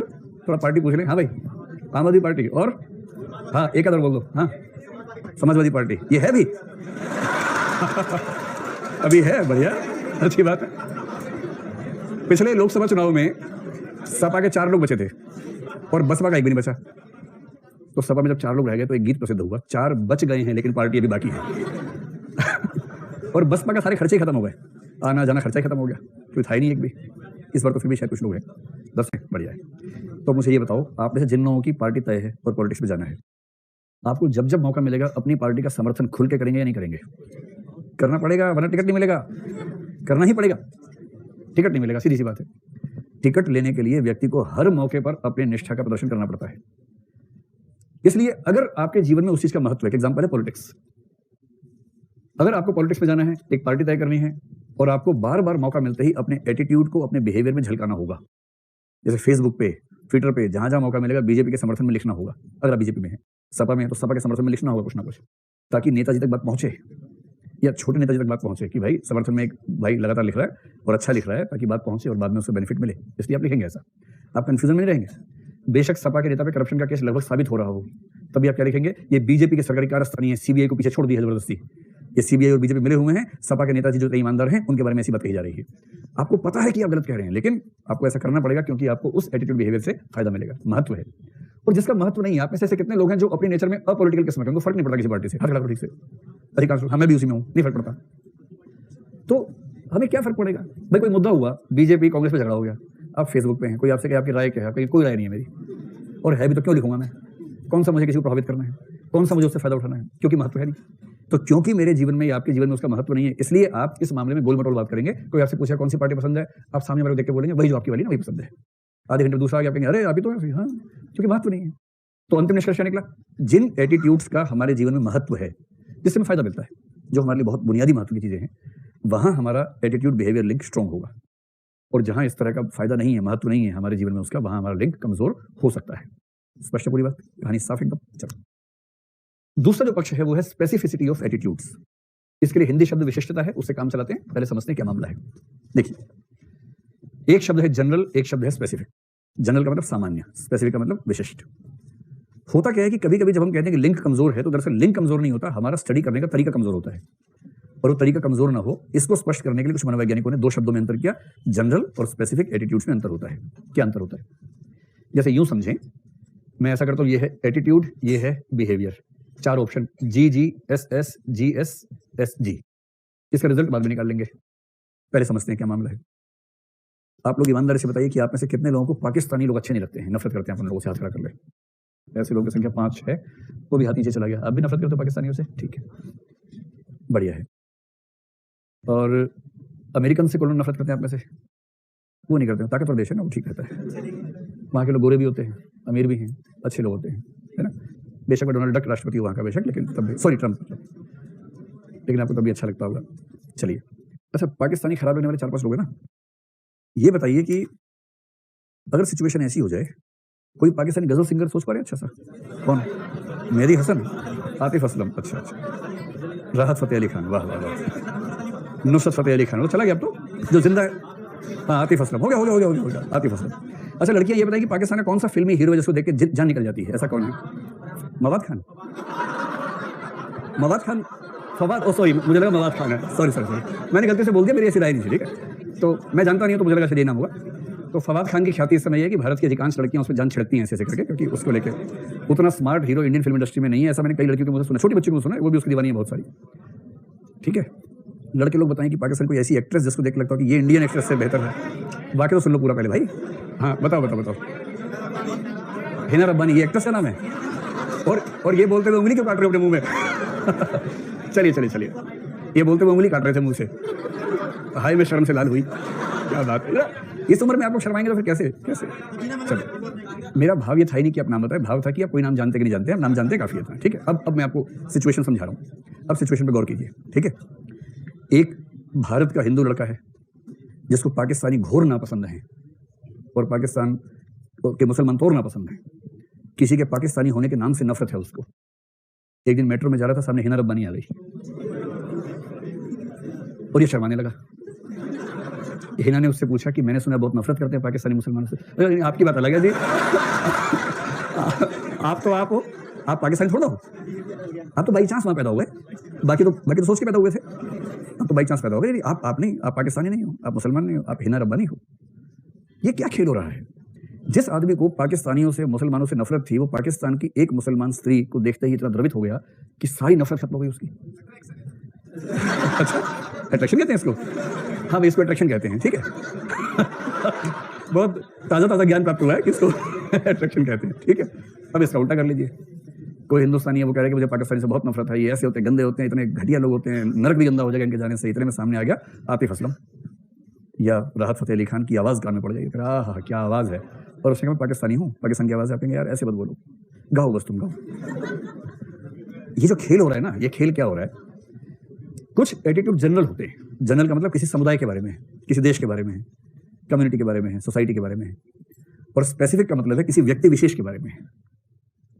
और जब कोई कहता है कि इसका एटीट्यूड बिहेवियर लिंक कमजोर है, तो अक्सर ऐसा होता है कि हम जनरल एटीट्यूड की परीक्षा स्पेसिफिक एग्जाम्पल से कर रहे होते हैं। और इसलिए मनोविज्ञान कहता है कि एटीट्यूड के बारे में पहले ध्यान से देखो कि वो जनरल है या स्पेसिफिक है। जनरल एटीट्यूड की परीक्षा जनरल बिहेवियर से करेंगे तो आप पाएंगे कि लिंक स्ट्रॉन्ग रहेगा। स्पेसिफिक एटीट्यूड का स्पेसिफिक बिहेवियर देखेंगे तो स्ट्रॉन्ग लिंक मिलेगा। लेकिन यदि एटीट्यूड और बिहेवियर में से एक जनरल है और एक स्पेसिफिक है, चाहे जनरल स्पेसिफिक चाहे स्पेसिफिक जनरल, इनमें से कुछ भी एग्जांपल हो, तो आप पाएंगे कि लिंक कमजोर हो जाएगा। इसका मतलब क्या हुआ, यदि आपको राहत फतेह अली खान की आवाज अच्छी लगती है, ये स्पेसिफिक एटीट्यूड है, और राहत फतेह अली खान के प्रोग्राम में जाने का मौका मिल गया आपको, कोई कह रहे कि मेरे पास पास है, चाहिए क्या, आप तुरंत बोलेंगे हाँ जरूर चाहिए, क्योंकि स्पेसिफिक एटीट्यूड था, स्पेसिफिक बिहेवियर की अपेक्षा थी, आपने ठीक वही बिहेवियर किया जो आपका एटीट्यूड है। आपका एटीट्यूड जनरल है, पाकिस्तानी खराब होते हैं, और किसी ने ये सोच के कि पाकिस्तानी से खराब लगते हैं, राहत फतेह अली खान के कार्यक्रम के बारे में आपको बताया ही नहीं कि आपको खराब लगते हैं। और बाद में आपको पता लगा, आपने कहा बड़े बदतमीज आदमी हो, बताया कहीं नहीं तुमको। और फिर उसने कहा कि क्योंकि आपने कई बार घोषित रूप से कहा कि पाकिस्तानी सबसे खराब कौम होती है, तो मुझे लगा कि आप कहीं मार जाके चप्पल पर फेंक दे, इसलिए आपको नहीं बताया। आपने कहा पाकिस्तानी सच में वैसे थे, मैं तो राहत फतेह अली खान था। यहाँ क्या हो रहा है, जनरल एटीट्यूड खराब है और उस जनरल के भीतर किसी व्यक्ति विशेष के बारे में एटीट्यूड सकारात्मक है। इसलिए जनरल से स्पेसिफिक या स्पेसिफिक से जनरल का अनुमान करेंगे तो लिंक वीक ही निकलेगा। जनरल से जनरल का फैसला कीजिए, स्पेसिफिक से स्पेसिफिक का फैसला कीजिए, तो लिंक कैसा निकलेगा, स्ट्रॉन्ग निकलेगा। एक ये सावधानी पिछले कुछ समय से सोशल साइकोलॉजी में बरती जाती है, हाँ या ना। एक अंतिम बिंदु, इन सब बिंदुओं से अंतर क्या है, क्यों टूटता है लिंक, इसमें परीक्षक की दिक्कत हो सकती है। मतलब ये भी दिक्कत जो है ना स्पेसिफिसिटी वाली, ये भी परीक्षक की ही दिक्कत है। लेकिन इसी से जुड़ा एक और वीकनेस, लिंक क्यों टूटता है, क्योंकि जो परीक्षण करता है या परीक्षण विधि है उसमें एक समस्या हो सकती है, परीक्षण विधि में त्रुटि हो सकती है। और परीक्षण विधि में त्रुटि, केवल एक छोटी सी त्रुटि की बात मैं कर रहा हूं, वो ये है कि कभी कभी क्या होता है कि आपने किसी के एटीट्यूड का परीक्षण किया एक खास समय में, और एटीट्यूड बिहेवियर लिंक का परीक्षण किया उसके काफी लंबे समय के बाद। तो एटीट्यूड का परीक्षण और एटीट्यूड बिहेवियर लिंक का परीक्षण, अगर इन दोनों परीक्षणों के बीच में टाइम गैप बहुत ज्यादा है, तो संभावना बनती है कि रिजल्ट ये आएगा कि लिंक वीक है। ये बात समझ पा रहे हैं आप लोग। जैसे आप जब अपने शहर से दिल्ली आ रहे थे या गांव से दिल्ली आ रहे थे, मान लीजिए उस समय किसी ने आपके एटीट्यूड का परीक्षण किया और उसमें कुछ हिंट देखे सामंतवाद के, कुछ हिंट देखे जातिवाद के, कुछ हिंट देखे नस्लवाद के, और संयोग से फिर आप पढ़ने के लिए आ गए दिल्ली में, यहाँ पढ़े तो वो चीजें कम होती गई। और 3 साल के बाद वो व्यक्ति फिर से आया, उसने आपका बिहेवियर चेक किया, एटीट्यूड पहले चेक किए हुए थे, बिहेवियर अब चेक किया, और क्या निष्कर्ष निकाला कि एटीट्यूड और बिहेवियर का लिंक कमजोर है। यहाँ कमजोर एटीट्यूड बिहेवियर लिंक है या एटीट्यूड के परीक्षण और बिहेवियर के परीक्षण के बीच के अंतराल ने रिजल्ट गलत निकाल दिया है, अंतराल ने ऐसा कर दिया। तो एटीट्यूड का परीक्षण और बिहेवियर लिंक, या सिर्फ बिहेवियर लिख लीजिए, जिसको एक ही बात है, और बिहेवियर का परीक्षण, यदि इनके बीच में टाइम लैग ज्यादा है, समय का अंतराल ज्यादा है, तो भी यह लिंक कमजोर दिखेगा, जबकि वहां कमजोर है ऐसी आवश्यकता नहीं है, हो सकता है कमजोर ना हो, इस बीच में एटीट्यूड ही चेंज हो गया है। आज का बिहेवियर आज के एटीट्यूड से लिंक्ड है, आपने आज का बिहेवियर और 3 साल पहले का एटीट्यूड, इसका लिंक ढूंढा, और क्योंकि इस बीच में उस व्यक्ति के एटीट्यूड में चेंज आ गया, इसलिए लिंक कमजोर दिख रहा है। ये मसला कई बार आता है। तो मनोविज्ञान में सावधानी बरतते हैं कि जब भी आप परीक्षण करें तो इस बात का ध्यान रखें कि टाइम का लैग बहुत ज्यादा ना हो। अब आप मुझे बताएं कि अगर कोई ये प्रश्न पूछे कि अभिवृत्ति और व्यवहार के बीच कैसा संबंध होता है, तो आप ये डायग्राम बना के सारी बात लिख देंगे ठीक तरीके से? ठीक है, चलिए बढ़िया। कौन सा वाला बात? टाइम गैपिंग वाली बात? कौन सा? हाँ, जैसे मान लो कि आपका कोई एटीट्यूड चेक करने आया जब आप 3 साल के थे और तब देखा कि रुई का भालू बहुत पसंद है आपको, टेडी बियर, मतलब आप उससे दीवाने हैं। और फिर आपका बिहेवियर चेक करने आया जब आप 25 साल के हो गए, रुई का भालू आपके सामने रखा, देखा आप वहां से गए, आप सुलात बाहर निकल गए, उसने लिखा इस व्यक्ति के एटीट्यूड और बिहेवियर का लिंक ठीक नहीं है, कमजोर लिंक है। ये निष्कर्ष ठीक है या परीक्षा का दिमाग खराब है? 3 साल की उम्र का एटीट्यूड और 25 की उम्र परीक्षण कर रहा है, समझ गए? तो परीक्षण का समय और एटीट्यूड के परीक्षण का समय आसपास होना चाहिए, बीच में अंतराल समय का ज्यादा नहीं होना चाहिए। नहीं? हाँ, ठीक है, चलो। अब एटीट्यूड बिहेवियर लिंक आप समझ गए। एक प्रश्न जो आ सकता है वो है, आपके पाठ्यक्रम में लिखा है एटीट्यूड और थॉट्स के बीच में क्या लिंक होता है? अभिवृत्ति और विचार के बीच का लिंक क्या होता है? तो इसमें 3 बातें समझनी है। पहला ये कि विचार होता क्या है, फिर इन दोनों का एक दूसरे पर क्या प्रभाव पड़ता है। तो पहली बात, विचार क्या है। दूसरी बात, विचार अभिवृत्ति को कैसे प्रभावित करते हैं। तो विचार का अभिवृत्ति पर क्या प्रभाव है। और तीसरा से रिवर्स कर लेंगे, अभिवृत्ति का विचार पर क्या प्रभाव है।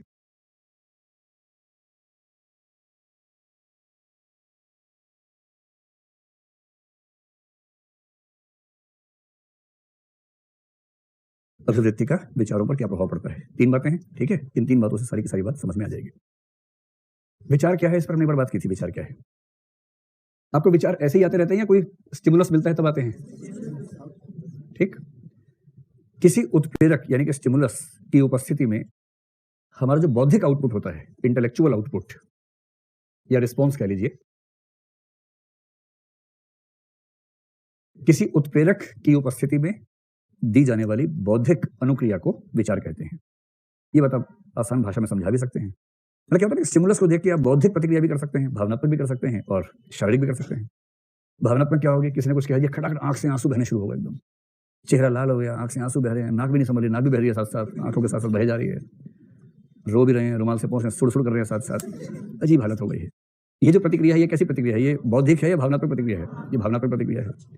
और शारीरिक या व्यवहारात्मक क्या हो सकती है? किसी ने कुछ कहा, धड़ मारना शुरू किया उसको, ये व्यवहारात्मक प्रतिक्रिया हो गई। तो प्रतिक्रिया अगर बौद्धिक हो, सिर्फ भावनात्मक नहीं, क्रियात्मक नहीं, उसको क्या बोलेंगे? विचार बोलेंगे। तो किसी उत्प्रेरक की उपस्थिति में बौद्धिक अनुक्रिया या प्रतिक्रिया को विचार कहते हैं। बड़ा सरल सा है, मुश्किल तो है नहीं कुछ। फिर कोई आपसे पूछे कि विचार के बारे में थोड़ा सा और बताओ, तो आप कहना कि विचार कई प्रकार के होते हैं। जैसे विचारों में एक प्रकार का नाम है ओपिनियन और एक प्रकार का नाम है बिलीफ।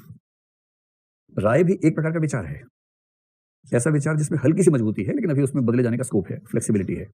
और कहने वाला खुद भी इस तरह से कह रहा है कि हाँ, बहुत मजबूत नहीं है लेकिन मुझे ऐसा लगता है, प्रतीत होता है।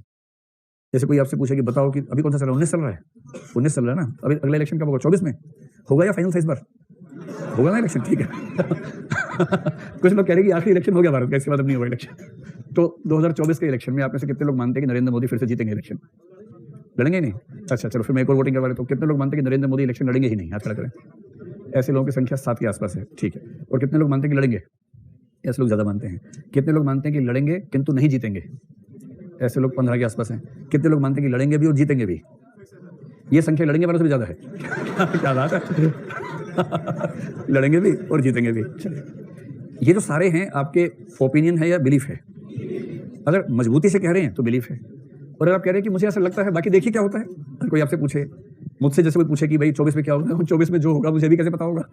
23 साढ़े 23 में देखेंगे, अभी कैसे बताएं? अभी कैसे पता लगेगा? 5 साल में स्थितियों का क्या भरोसा, कब क्या से क्या हो जाए। तो 2-3 साल बाद क्या मिजाज रहता है जनता का, कैसी डेवलपमेंट रहती है, उसके बाद धीरे धीरे जनता का मिजाज, वो तो इलेक्शन के एक दिन 1 घंटे का मसला ज्यादा होता है कि वहां जाके उस समय दिमाग में क्या चल रहा था।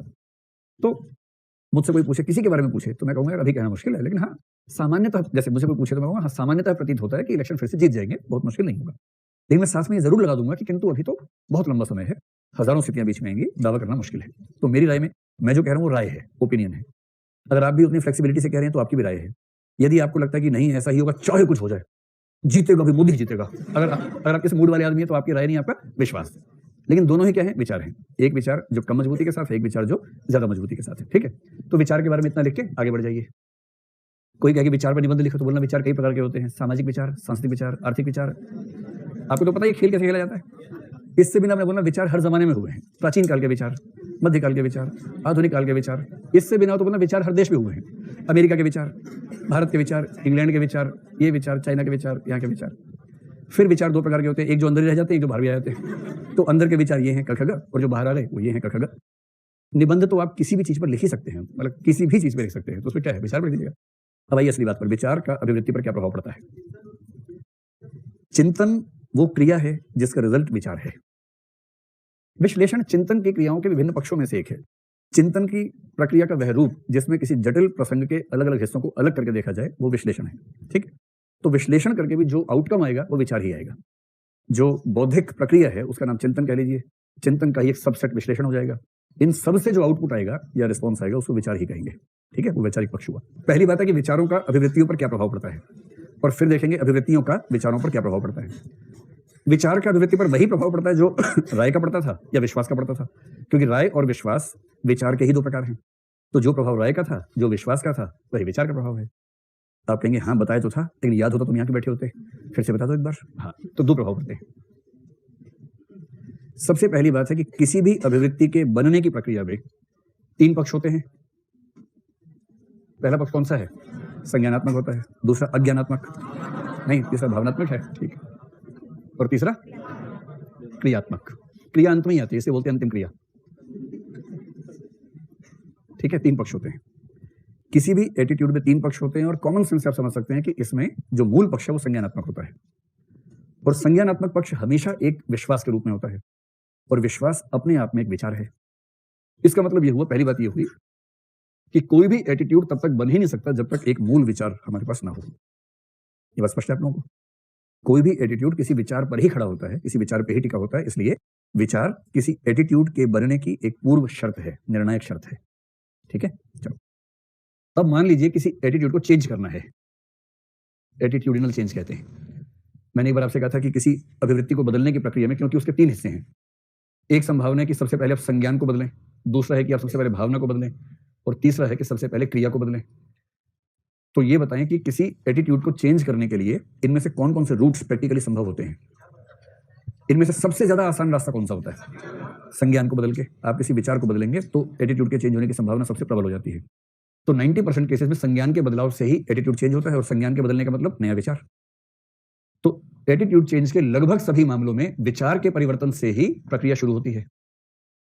मैंने आपसे कहा था कि भावना के परिवर्तन से प्रक्रिया शुरू होना प्रैक्टिकली इंपॉसिबल है, क्योंकि हर नई भावना किसी न किसी रूप में किसी नए संज्ञान पे ही टिकी होती है, और जब तक संज्ञान नहीं होगा वो भावना कैसे बनेगी, है ना। भावना जब भी आएगी, संज्ञान का स्रोत बाहर हो चाहे भीतर हो, लेकिन संज्ञान तो चाहिए, उसके बिना कैसे भावना आ जाएगी। जैसे आप किसी से नफरत करते हैं, आपका नेगेटिव इमोशन है, एक समय के बाद मोहब्बत करने लग गया उससे, पॉजिटिव इमोशन हो गया। लेकिन नेगेटिव इमोशन से पॉजिटिव इमोशन यूं ही नहीं हो जाएगा, उसके पीछे कुछ ना कुछ आपकी राय बदलेगी, कुछ ना कुछ सूचनाएं चेंज होंगी, कुछ विश्वास बदलेगा, कुछ नई जानकारियां मिलेंगी, तब होगा। इसलिए इमोशंस का चेंज हवा में नहीं होगा, उसके मूल में संज्ञान का परिवर्तन होगा ही होगा। तो इसका मतलब यह हुआ कि एटीट्यूड के चेंज की शुरुआत भावनाओं से तो नहीं होती है। ठीक है, तीसरा है क्रिया। मैंने कहा था कि यह सोचा जा सकता है कि क्रिया से एटीट्यूड चेंज की शुरुआत हो जाए, यह सोचा जा सकता है कि आपका विचार नहीं उसके अनुकूल, आपको जबरदस्ती एक ऐसी क्रिया करने को बाध्य कर दिया गया जो आपके एटीट्यूड के एकदम खिलाफ था, मजबूरी है, करना पड़ता है। और जब आप उस क्रिया को करने लगे तो करते करते संज्ञान भी चेंज हो गया, इमोशन भी चेंज हो गए, और फिर आपको उस क्रिया में आनंद आने लगा। ये हो सकता है। जैसे कोई खेल खेलने के लिए आपसे आपका नहीं, मेरा मन नहीं है, अरे खेलो ना, नहीं मन है, अरे खेलने के लिए 4 लोग चाहिए, हम 3 हैं, चौथा है नहीं, आके बैठ जा बुद्ध की तरह, कम से कम आजा भाई आजा, दोस्ती में इतना भी नहीं करेगा यार, ये क्या बात हुई, चल बिठाया उसको, फिर क्या देखा, ऐसा पत्ता है, कैसे पत्ता फेंकना है, पत्ते को पत्ता फेंकना मिला, ठीक है, 2-3 बार खिलाया, उसको मजा आने लगा, और मजा आ रहा यार। और उसके बाद वो अपने इलाके का सबसे बड़ा जुआरी बना बाद में, कहाँ गया है, तो पेड़ के नीचे खेल रहा है ताश, लौट ही नहीं रहा है। तो उसका मन नहीं करता था, आपने जबरदस्ती एक क्रिया करवाई, और जब क्रिया करवाई तो धीरे धीरे उसके प्रति राय बदली, उसके प्रति इमोशंस आ गए, अनोनस कभी कुछ भी। तो मूल बात ये हुई कि एटीट्यूड बनता है तो संज्ञान यानी विचार से बनता है। एटीट्यूड के चेंज के कम से कम 90% मामलों में उस चेंज की शुरुआत विचार के परिवर्तन से होती है। ये दोनों निष्कर्ष स्पष्ट है आप लोगों को एकदम? तो जोर से बोलो, ऐसा लगना चाहिए कि समझ में है। ठीक है, हाँ, ये अकेली ऐसी आवाज है। अंग्रेजों के जमाने में ऐसी आवाज होती ना तो पहले चले जाते अंग्रेज। हाँ भाई, किसी ने कुछ पूछा था, हाँ बोलिए। हाँ, ये हो सकता है कि ताश जबरदस्ती खिलाई, खेला और मजा नहीं आया, उसमें आग लगाई ताश में उसके बाद, ये भी हो सकता है, ये हो सकता है, ये तो हो ही सकता है। ज्यादा संभावना इसी की है, रेयर संभावना है कि उसका इंटरेस्ट रिवर्स हो गया। मैं तो ये कह रहा हूं, वाह, चिंतन और मनन में क्या अंतर है, वाह। मतलब कहने वाले कहते हैं जो मन के भीतर ही भीतर हो लगातार के प्रोसेस में, वो मनन होता है, और चिंतन उससे कम गहरी चीज है। चिंतन में बाहर के इनपुट्स की भूमिका ठीक ठाक होती है, मनन में बाहर के इनपुट्स नहीं होते। मनन केवल मन की भीतरी प्रक्रियाओं में जब मन निमज्जित होता है, उसमें जो चीज आती है उसको मनन कहते हैं। ठीक है जी।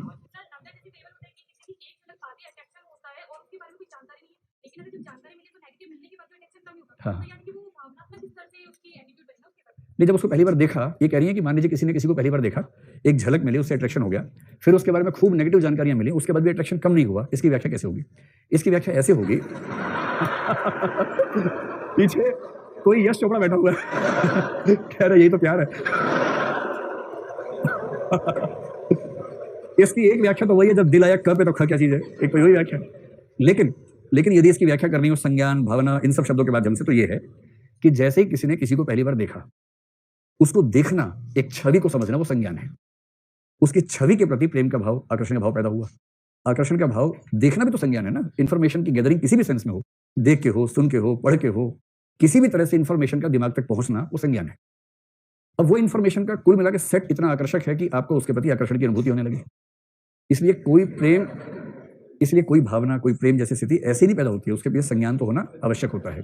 आप लोगों की जिज्ञासाएं शांत हुई? चलिए अब तीसरे पक्ष पर आ जाइए। अभिवृत्तियां विचारों को कैसे प्रभावित करती हैं? अभिवृत्तियों के विचारों पर क्या प्रभाव पड़ते हैं? चलो देखो, हमारी अभिवृत्तियां हमारे विचारों पर क्या प्रभाव डालती हैं? अब प्रश्न ये है, बेसिक बात है कि जो अभिवृत्तियां हैं वो तो हैं ही, और जो विचार हैं वो भी हैं ही। ज्यादा फर्क इस बात से पड़ता है कि हमारी अभिवृत्तियां नए प्रकार के विचारों को ग्रहण करने में मददगार हैं या बाधक हैं। तो यदि आपका एटीट्यूड प्रोग्रेसिव है, प्रगतिशील है, या लचीला है, फ्लेक्सिबल है, तो जिस व्यक्ति के एटीट्यूड्स की जनरल टोन प्रोग्रेसिव होगी, फ्लेक्सिबल होगी, साइंटिफिक होगी, रैशनल होगी, इन सब शब्दों की हिंदी अनुवाद क्या बताएंगे? प्रोग्रेसिव क्या है? प्रगतिशील। दूसरा क्या था? फ्लेक्सिबल, लचीला, साइंटिफिक, वैज्ञानिक, रैशनल, तार्किक। तो जिस व्यक्ति के एटीट्यूड्स का कॉमन एलिमेंट इस तरह का होगा कि वो तार्किक है, प्रगतिशील है, लचीला व्यक्ति है, वहां नए विचारों के ग्रहण की संभावना ज्यादा होगी या कम होगी? ज्यादा होगी। वो किसी भी नए विचार को बड़े सहज रूप से लेगा कि अच्छा अच्छा ऐसी बात है, अरे वाह क्या बात है, टटोलेगा। और यदि उसमें दम है तो पुराने विचार को खारिज कर देगा और नए विचार को स्वीकार कर लेगा। और यदि किसी व्यक्ति के एटीट्यूड्स इसके घोर विरोधी हैं, रिग्रेसिव हैं, रिजिड हैं, अनसाइंटिफिक हैं, इररेशनल हैं, इलॉजिकल हैं, फ्यूडल हैं, एथनिक हैं, तो वहां नए विचार की संभावना क्या हो जाएगी? कम हो जाएगी। और इसलिए किसी सांप्रदायिक, किसी जातिवादी, किसी नस्लवादी को उसके विचार को बदलना आसान नहीं होता है, और स्पेशली अगर उसकी उम्र ठीक ठाक हो गई है। छोटा है तो फिर भी संभव है। अगर कई वर्षों से उस विचार पे चल रहा है और खूब नारे भी लगा चुका है, हरकतें भी कर चुका है, उसके बाद आप बदलना चाहेंगे तो ये बहुत मुश्किल है, नेक्स्ट टू इम्पॉसिबल है। और अगर सठिया चुका है उसके बाद तो कोशिश करना व्यर्थ है। इसलिए आपके घर में जो जो लोग 60 साल के, उनके एटीट्यूड मत चेंज कीजिए, अपनी ऊर्जा बचाइए, उस पर ध्यान लगाइए, बस व्यर्थ मत कीजिए। हाँ, थोड़ा बहुत हल्का फुल्का करते रहिए, हल्का हल्का असर शायद पड़ जाए, बहुत फंडामेंटल चेंज करना मुश्किल काम है। ये तो एक बात हो गई। अब जो दूसरी बात है, अगर हमारी अभिवृत्तियां हमारे विचारों को, नए विचारों को स्वीकार करने से रोकती हैं, तो कैसे रोकती हैं? एक सवाल ये है।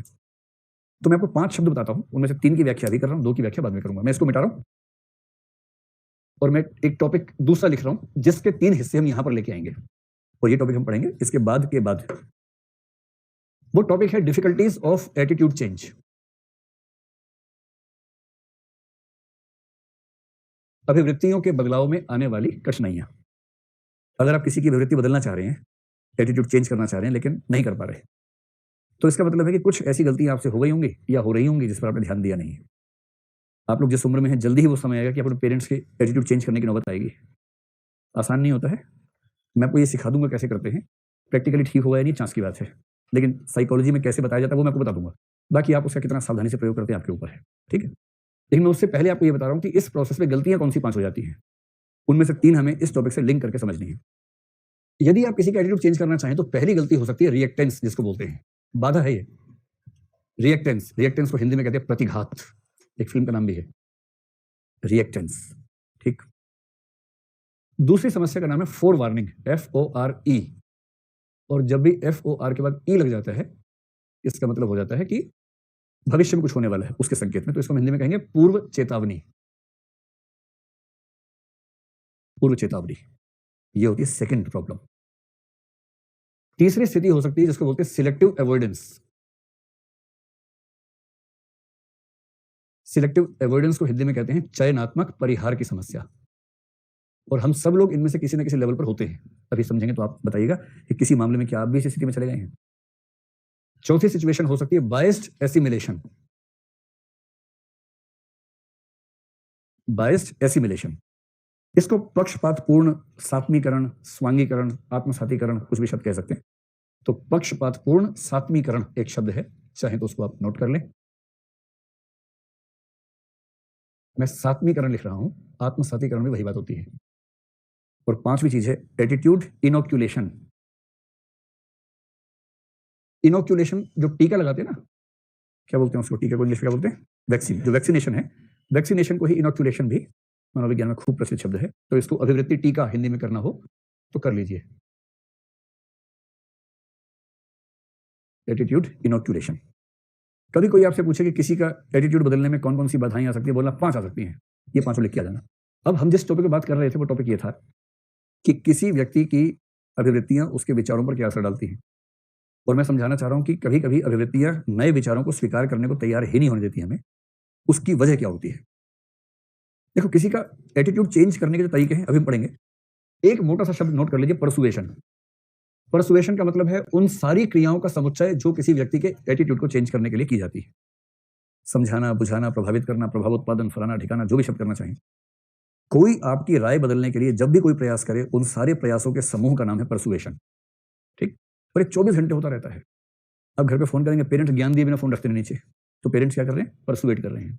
आप भी जवाब में क्या करें, परसुएट कर रहे हैं। पापा ऐसे थोड़ा, तो पापा अरे नहीं मम्मी ऐसे नहीं होता है, अभी परसुएट कर रहे हैं, समझा रहे हैं उनको। कोई रिश्ता आ गया, पापा मम्मी ने कहा बेटे रिश्ता आया है, आपने कहा पापा अभी छोड़ दो ना, मैं पढ़ाई कर रहा हूँ, आप समझ नहीं रहे हो, ग्रुप स्टडी करता हूँ, पार्क में, मजाक समझते हो आप, ऐसे रिश्ता विश्ता मत मंगवाया करो अभी। तो फिर आपने परसुएट कर दिया, वो भी सोचा बच्चा बड़ा गंभीर पढ़ रहा है, बेचारा कमरे में पार्क में हर जगह पढ़ता है, तो कितना सीरियस बच्चा है हमारा। फिर आप जैसे ही निकले अपने रूम से, बाहर एक बोर्ड लगा हुआ है, उस बोर्ड पे लिखा है कि इस दिन ये बाबा जी ज्ञान देने वाले हैं 3 दिनों तक। फोटो लगी है और साथ में लिखा है अमेरिकी संसद में ज्ञान दे चुके हैं, ब्रिटिश पार्लियामेंट में ज्ञान दे चुके हैं, और दुनिया के 108 देशों के राष्ट्राध्यक्ष इनके पैर छू चुके हैं, और अभी आपके मोहल्ले में आ रहे हैं ज्ञान देने के लिए। आप नहीं लेंगे तो फिर क्या जीवन है आपका? परसुएट कर रहा है कि आ जाना प्लीज, आ जाना भाई, देखो प्लीज आ जाना, है ना, जरूर आना। ये परसुएट कर रहा है आपको। फिर आप चल ही रहे थे, अचानक किसी ने पर्चा हाथ में थमा दिया, उसमें लिखा कचौड़ी की नई दुकान खुली है पास में, ऐसी कचौड़ी की लोगों की उंगलियां पतली हो गई हैं खाने के बाद, इतना उंगली चाटी है कि उंगली पतली हो गई है उनकी, ऐसा ज्ञापन दिया है। फिर आपको लग रहा है कि भैया तो खाना होगा, और इसी बहाने उंगलियां साफ हो जाएंगी, तो वही चलते हैं, खाते हैं। सब परसुएशन है। टीवी ऑन किया, न्यूज देख रहे थे, बीच में अचानक आ गया कि आपको ये समस्या है, कि आपको ये हो गया है, तो एक बार ये ट्राई कीजिए। याद नहीं रहता है, पढ़ते हैं कि तो भूल जाते हैं, शंख पुष्पी पी के देखिए। आपको लगा अच्छा यही प्रॉब्लम थी, आज जाके समझ में आया कि शंख पुष्पी पीनी, इसलिए याद ही नहीं रहता है।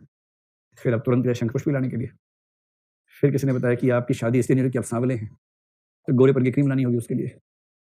फिर आप जैसे लेने गए तब तक वहां देखा कि उसे बताया गोरेपन की क्रीम लड़कियों की अलग होती है, मर्दों की अलग होती है। लड़की वाली क्रीम लगाते हो, इसी लड़की जैसे हो गए तुम, मर्दों वाली क्रीम लगाओ, शाहरुख खान बता रहे हैं। तो फिर मर्दों वाली गोरेपन की क्रीम ली वहां से, उसको पोता अपने मुंह पे। परिणाम वही का वही, ढक के 3 पाते, लेकिन कम से कम आपको लग रहा है कि प्रयास तो किया। ये सारे विज्ञापन, सारे भाषण, अगर न्यूज भी एक खास टच के साथ है, वैचारिक टच के साथ है वो। और इसका सबसे अच्छा एग्जाम्पल है क्लास। ये जो क्लास होती है, मेरी या किसी की भी क्लास, ये परसुएशन का एक बड़ा स्वरूप है।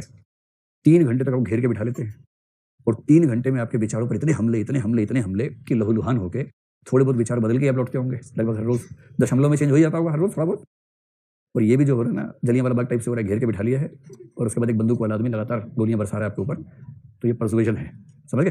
तो एक वाक्य में किसी व्यक्ति के एटीट्यूड्स को चेंज करने के लिए सजग रूप से किए गए सभी प्रयासों के समूह का नाम है परसुएशन। स्पष्ट हो गया? परसुएशन क्यों फेल होता है, इसके 5 कारण ये हैं।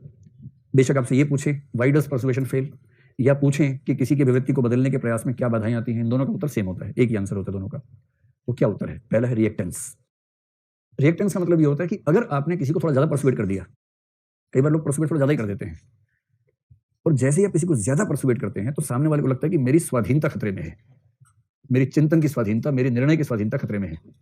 और देखिए, व्यक्ति को ना जब तक उसका पेट ना भरा हो तब तक बात अलग है। पेट भरे व्यक्ति को सबसे ज्यादा रुचि अपनी स्वाधीनता में होती है।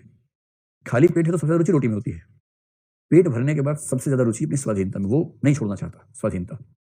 इसे जो बच्चे दिल्ली आते हैं ना, पहले रोते कि नहीं जाएंगे मम्मी, नहीं जाएंगे मम्मी, हम कैसे रहेंगे दिल्ली, मम्मी मम्मी कहते बेटा जाओ पढ़ो, नहीं मम्मी गए दिल्ली 3 दिन भाग के आए थे, नहीं मम्मी रहा नहीं जा रहा, वहाँ तो छोटी छोटी गलियां हैं, पड़ोस में नाला है, कैसे रहेगा मम्मी। फिर पापा आते हैं, लात मार के बिठाते हैं यहाँ पर, अगर 10 दिन तक है ना हाथ तोड़ दूंगा। फिर बच्चा 10 दिन किसी तरह से गुजारता है रोते पीटते, और 6 महीने बाद उसके बाद मम्मी कहती है बेटा आ जाओ एक दिन के लिए। मम्मी यहाँ बहुत बिजी हूँ मम्मी, क्लास चल रही है, लगातार पार्क में क्लास चल रही है, क्या करूँ मम्मी रोज रोज क्लास चल रही है मम्मी, क्या करूँ। जो बच्चा दिल्ली आने को तैयार नहीं था अब दिल्ली छोड़ने को तैयार नहीं, यहाँ से जाता है 6 दिन के लिए, सेकंड डे बोलते मम्मी एक्स्ट्रा क्लास लगी जाना पड़ेगा, वहाँ मन ही नहीं लग रहा। किससे बात करें, उस लेवल कोई है नहीं जो लेवल चाहिए आपको, किससे बात करें। ये होता है, और उसके बाद आप चाहते हैं कि वहीं उसी माहौल में वापस आ जाएं जिस माहौल से आप गए थे। तो स्वाधीनता, क्योंकि यहाँ क्या मिलती है, स्वाधीनता मिलती है। घर जेल है, हॉस्टल स्वाधीनता है, वहाँ 3-4 दोस्त हैं, गैंग है पूरा। खाना क्या बनेगा हम तय, घर पे तय नहीं कर सकते, टिंडा ही बनेगा, खाओ टिंडा चुपचाप, नहीं खाओगे 2 और खाओगे साथ में। तो यहाँ टिंडा कोई बना के देखे, हॉस्टल में संविधान लिखा है कि टिंडा असब्जी घोषित किया जाता है वो अनुच्छेद 17 है, टिंडे को सब्जी नहीं माना जाएगा, बात खत्म हो गई, अब टिंडा सब्जी है ही नहीं, तो आपने घोषणा कर दी। ये जो आज़ादी है ना, मौज मस्ती आज़ादी, इसकी कोई कीमत ही नहीं है। इसलिए गलियां छोटी हों, नाले की बदबू आती हो, 1000 समस्याओं के बाद भी जो चीज़ है आज़ादी, उसकी जो वैल्यू है वो सबसे ज़्यादा है। इसलिए अगर किसी को परसुएट करो, अच्छा परसुएटर किसी को परसुएट करते हुए उसकी आज़ादी छीनने का भाव नहीं लाता है, हमेशा बोले आप देख लीजिए, आप सोच लीजिए, आपकी चॉइस है, मैं क्या कह सकता हूँ, हाँ जहाँ तक मेरी राय है वो ये राय है, इस तरह से बात करता है। जो गधे किस्म के परसुएटर्स हैं आज़ादी छीन लेते हैं सामने वाले की, नहीं यही ठीक है, यही ठीक है बेटा, ये ठीक है, जिससे देखो ये ठीक है ना मेरा, ये ठीक है ना। तो बच्चा बोलता है ऐसे मम्मी अब मैं जिंदगी भर कुमार रहूंगा, इससे शादी नहीं करूंगा। इस स्थिति को रिएक्टेंस कहा गया है, विरोध पैदा हो जाता है। आप किसी दुकान पर मोबाइल खरीदने के लिए आपने कहा मोबाइल दिखाओ मुझे, किसका, ओप्पो का मोबाइल दिखा दो। दुकानदार को ओप्पो में कमीशन कम मिलता है, उससे ज़्यादा मिलता है वीवो में। अब उसको बेचना वीवो है, आपको आपका इंटरेस्ट जा भाड़ में, उसको वीवो बेचना है। समझदार हो तो पता क्या बोलेगा, ओप्पो चाहिए, हरी लीजिए ओप्पो, ये वाला लीजिए। आप कहेंगे ओप्पो में कौन से, ये सारे मॉडल ओप्पो में कौन सा लेंगे। आपने कहा अच्छा तो लग रहा है, कौन सा लूँ आप बताइए। सर मुझसे मत पूछिए, मुझसे पूछेंगे तो मामला बिगड़ जाएगा। आपको जिज्ञासा हो गई, आपने कहा मतलब नहीं सर छोड़िए, लीजिए ना, ठीक है ठीक। आपने नहीं बताओ, अरे सर ओप्पो बेकार है, बाकी आपका चॉइस है ना, वही लीजिए जो आपको अच्छा लगता है। तो नहीं पूछा, ठीक से बताओ। सर ओप्पो की कंप्लेंट इतनी आती है ना, 100 लोग ले जाते हैं, 80 वापस ले जाते हैं, इतनी समस्याएं इसमें आती हैं। फ़ोन तो वीवो है, लेकिन आपको ओप्पो पसंद है, ओप्पो ले लीजिए।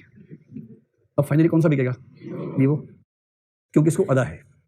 अदा नहीं हो क्या बोलेगा, आप कहेंगे ओप्पो तो, सर ओप्पो में कुछ नहीं रखा, वीवो ले लो। कह रहे ओप्पो दिखाओ, अरे सर ओप्पो में कुछ नहीं रखा, बकवास फोन है, वीवो अच्छा लीजिए। कह रहे मर जाऊंगा पर वीवो नहीं लूंगा, समझ गया। ये जो विरोध का भाव आता है इसको बोलते हैं रिएक्टेंस, क्योंकि इसमें स्वाधीनता खतरे में पड़ गई, ये भाव आता है, समझ गए। जब पेरेंट्स रिश्ता दिखाएं तो कैसे रिएक्ट करना है, बोलेंगे बेटा रिश्ता है हमें अच्छा लगा तुम बताओ, तो पहला जवाब क्या देना है, मम्मी आप कह रहे ठीक ही होगा, मम्मी देखना क्या है, मम्मी जो आपको ठीक लगे देख लीजिए, पहला जवाब ही देना है। इस मतलब हाँ नहीं बोल रहे, ये नहीं बोलने की अच्छी शुरुआत है। फिर माँ बोलेगी बेटा देख तो लो, फिर आप कह रहे देख के, मम्मी कोई बात नहीं ठीक है मम्मी, देख लो मम्मी जैसा आपको ठीक लगे। और एक बार क्या बोलना, कोई बात नहीं मम्मी, कोई बात नहीं ठीक है मम्मी। मम्मी नहीं बेटा सही से बताओ, क्या छोड़ दो मम्मी, आपने पैदा किया, परवरिश की है, मैं कैसे कैसे, ठीक है मम्मी ठीक है। अब मम्मी खुद ही लड़ जाएंगी आपके फेवर में कि मेरी बच्ची का मन नहीं कर रहा, ऐसे शादी कर दोगे इसकी, सवाल ये। और जहाँ पे मम्मी ये क्या बात हुई, मैं जेएनयू में पढ़ती हूँ, मुझसे पूछा भी नहीं आपने। मैं अच्छा इधर इधर चिमटा उठा के जो चिमटा सुपाई उसके बाद तेरे से पूछेंगे हम शादी से पहले, हमारे खानदान में आज तक नहीं पूछा गया। परसुएड करने के लिए ना सामने वाले को महसूस करवाइए कि आप उसे समर्थन कर रहे हैं। समर्थन की मुद्रा में हल्का हल्का दशमलव में विरोध करते करते कितनी खुशी होगी कि बताओ ऐसी करूंगी, ऐसे ही करो, नोट बना लो इस बात के, ठीक है। चलिए दूसरा है फोर वार्निंग। फोर वार्निंग का मतलब ये होगा कि अगर आप किसी को परसुएड करने वाले हैं और यदि उसे इस बात का एहसास हो जाए कि आप उसे परसुएड करने वाले हैं, तो वो कभी नहीं होगा। इसका मतलब है सामने वाले को, सामने वाला मतलब जिसको परसुएड करना है, सामने वाले को एहसास हो जाना कि आप उसे परसुएड करने वाले हैं। कभी एहसास मत होने दीजिए, जहां एहसास हुआ मामला खत्म। रैंडमली कीजिए, अचानक कीजिए, ऐसे घेर के नहीं। साइकोलॉजी में कहावत है, to be forewarned is to be four armed.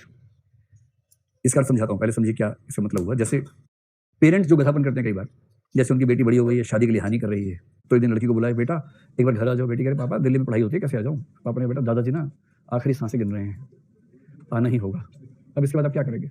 दादाजी पिछले 6 साल में 6 बार आखिरी सांस गिन चुके हैं, हर बार लौटाते हैं क्या कर, बेचारी फिर चलेगी, क्या पता इस बार आखिरी वाली आखिरी सांस हो। गई वहां, दादाजी स्वस्थ एकदम बैठे, और जब बेटी आ गई उसका बेटा मुँह धो लो फिर बात करेंगे। तो मुँह धोया, फिर बुलाया बेटा ड्राइंग रूम में आ जाओ। ड्राइंग रूम में घुसी, देखा सामने दादा दादी, पापा मम्मी, ताऊ ताई, चाचा चाची, यहाँ तक कि बड़ा भाई बड़ी बहन सब सीरियस बैठे हुए हैं। अब कुछ कहने की जरूरत बची है। अब जैसे इसने देखा, बात शुरू होने से पहले इसके दिमाग में क्या जवाब दूंगी, कैसे रोकना है, कैसे खारिज करना है, ये दिमाग में शुरू हो गया। फोर्टिफिकेशन हो जाता है, एकदम किले की तरह मजबूत हो जाता है।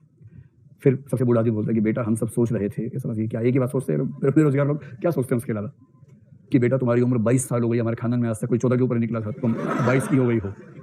गली मोहल्ले के लोग पूछते हैं कि शादी कब होगी, उन्हें क्या जवाब दें। तो बेटी कह रही उन्हें क्यों जवाब देते हो, ऐसे लोगों से बात ही क्यों करते हो, अच्छे लोगों से बात करो। नहीं बेटा समाज की कोई चीज़ होती है, तुम तो सामाजिक हो नहीं।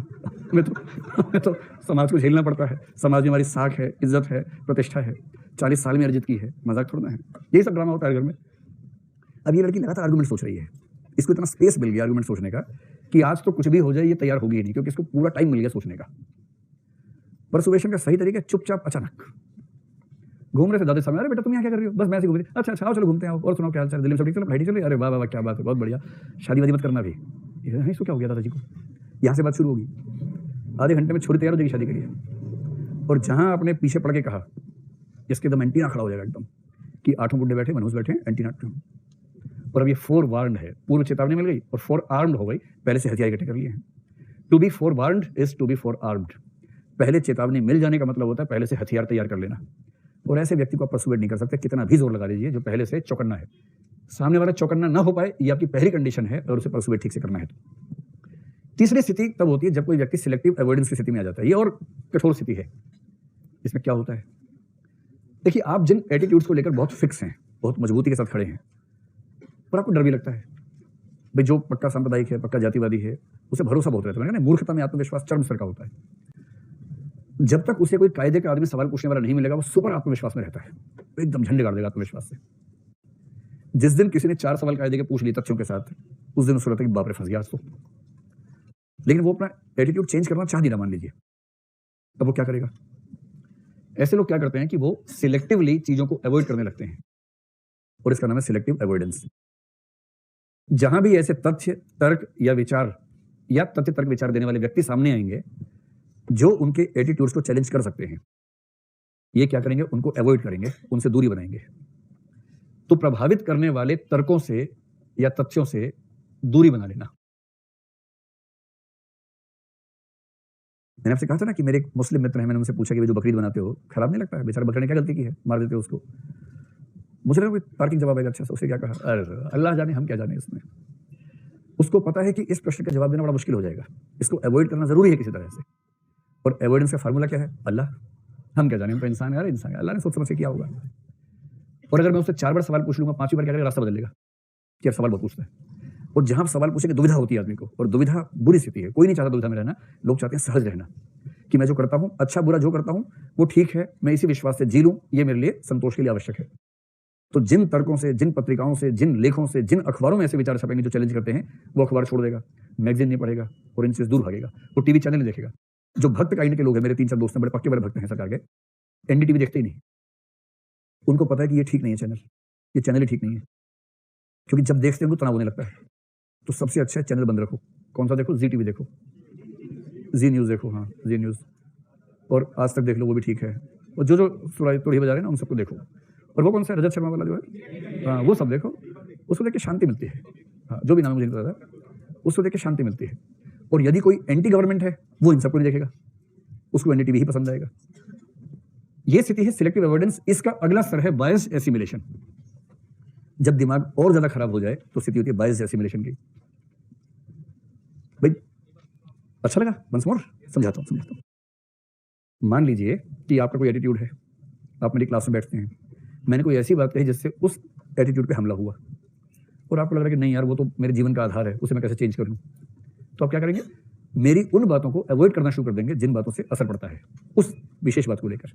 तो ऐसे तर्कों, तथ्यों, विचारों को अवॉइड करना जो आपके एटीट्यूड को चेंज करने का प्रयास कर सकते हैं, इसको बोलते हैं सिलेक्टिव अवॉइडेंस।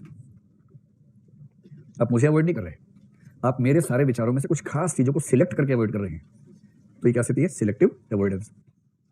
इसकी अगली स्थिति जो आ जाएगी वो होगी बायस्ड एसिमिलेशन। इसका मतलब ये होगा कि जब कोई आपके एटीट्यूड्स को प्रभावित करना चाहे और आप उन एटीट्यूड्स को बहुत महत्वपूर्ण मानते हैं, नहीं चेंज करना चाह रहे, सामने वाला तर्क दे रहा है, तथ्य भी दे रहा है, तथ्य प्रस्तुत कर रहा है आपके सामने, कि डेटा है, देखो ना ये डेटा है, ये आर्गुमेंट्स हैं, आप उन आर्गुमेंट्स का जवाब देने की हालत में हो नहीं, तथ्य को चैलेंज कर नहीं सकते हो। अंत में डिफेंस मैकेनिज्म, खुद को बचाने का एक ही सुरक्षात्मक तरीका बचता है कि आप जो व्यक्ति परसुएट कर रहा है उसकी नीयत पर शक करना शुरू कर दे, और आप कहें कि जो व्यक्ति सूचना दे रहा है वह खुद पक्षपाती है, जेन्युइन नहीं है। तो परसुएडर जो है, प्रभावित करने वाला जो व्यक्ति है, उस पर शक करने लगना। जैसे कोई अगर भक्त ये कहे कि एनडीटीवी है, तो ऐसे दल्ला चैनल है, तो ये है, तो वो चैनल है, अरे तो इसने तो पैसे ले रखे मोदी के खिलाफ बोलने के लिए। अब क्या हुआ? अब उस पर क्या बता रहे हैं इससे मतलब नहीं, आपने चैनल को ही खारिज कर दिया। और इसका रिवर्स किसी लेफ्टिस्ट से पूछिए कि भैया आज तक, अरे यार आज तक तुम चैनल पहले ठीक करो, अपना लेवल पहले सुधारो, आज तक देखते हो, बात मत करो हमसे, जाओ यहाँ से। वो ऐसी बात करेंगे। अगर आपने गलती से कहा कि पांचजन्य में एक रिपोर्ट छपी है इस बार, पांचजन्य पढ़ते हो तुम, जाओ तुम अस्पृश्य हो, जाओ भागो जाओ। पांचजन्य जानते क्या होता है? आरएसएस का मुखपत्र है। मुखपत्र क्या होता है? मुंह पे चिट्ठी, मतलब उनका मुख्य अखबार, जिस अखबार में वो अपनी बात लिखते हैं उसको मुखपत्र कहते हैं। अंग्रेजी में ऑर्गेनाइजर, हिंदी में पांचजन्य। तो पांचजन्य जो है वो आरएसएस का पत्र है। स्वाभाविक है कि उसकी रिपोर्टिंग आरएसएस के पॉइंट ऑफ व्यू से होती है, स्वाभाविक बात है।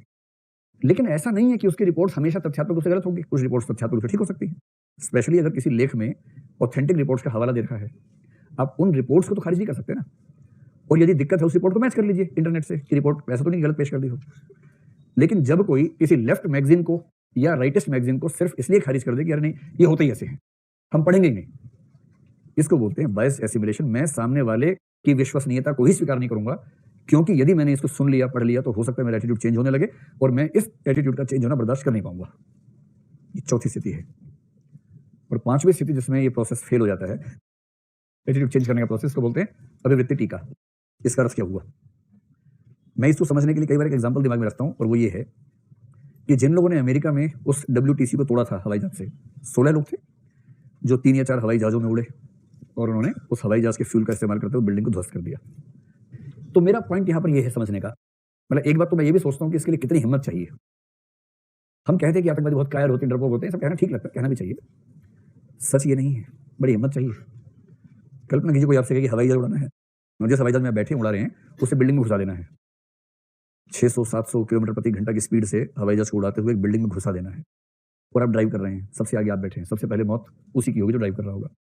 1 सेकंड के 1000वें हिस्से परखच्चे उड़ जाएंगे। इसके लिए हिम्मत चाहिए, कायरता चाहिए, इसके लिए बड़ी हिम्मत चाहिए।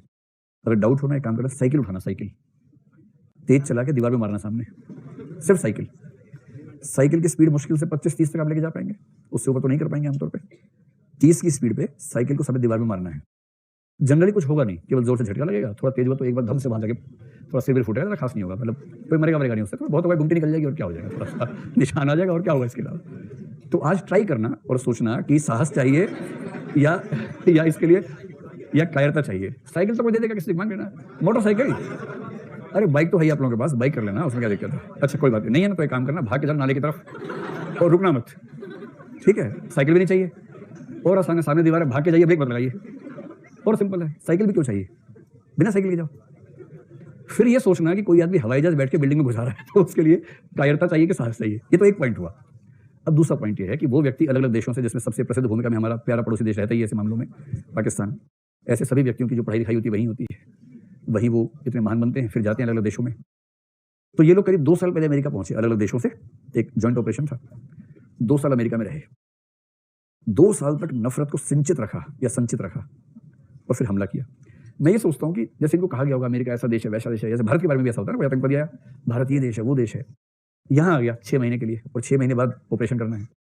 उस 6 महीने में या उस 1 साल में वो भारत के लोगों से मिलता ही होगा, सिचुएशन देखता ही होगा, वो भी अमेरिका में देखते ही होंगे कि डेमोक्रेसी कैसे काम करती है, वहां पर आज़ादी कैसे काम करती है, इंडिविजुअल फ्रीडम का क्या लेवल है, संविधान कैसे काम करता है।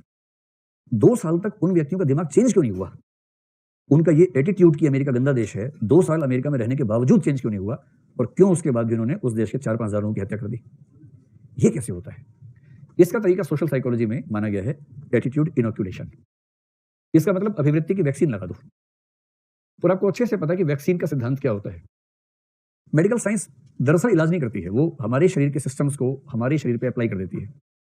हमारे शरीर का सिस्टम ये है कि जब कोई एंटीजन आएगा तो एंटीबॉडीज बनेंगी, एंटीबॉडीज उस एंटीजन को मैनेज कर लेंगे। और यदि कोई एंटीजन बहुत एग्रेसिव किस्म का आ गया कि जब तक एंटीबॉडीज बनती उससे पहले ही एंटीजन ने काम तमाम कर दिया, तो हम मर जाते हैं। कितना सिंपल मैकेनिज्म उस वैज्ञानिक का रहा होगा जिसने कहा कि अरे यार बचाना है ना, कुछ मत करो, जिस जिस बीमारी से लोग मरते हैं उस बीमारी की हल्की सी डोज पहले दे दो, इतना ही करना है बस। जो बीमारी हमें हो सकती है, बच्चों को हो सकती है, जैसे पोलियो हो सकता है, उसकी हल्की सी डोज जिसका असर इतना ना पड़ जाए कि दिक्कत हो जाए, वो दे दो। एंटीजन्स मिल गए, एंटीबॉडीज तैयार हो गई।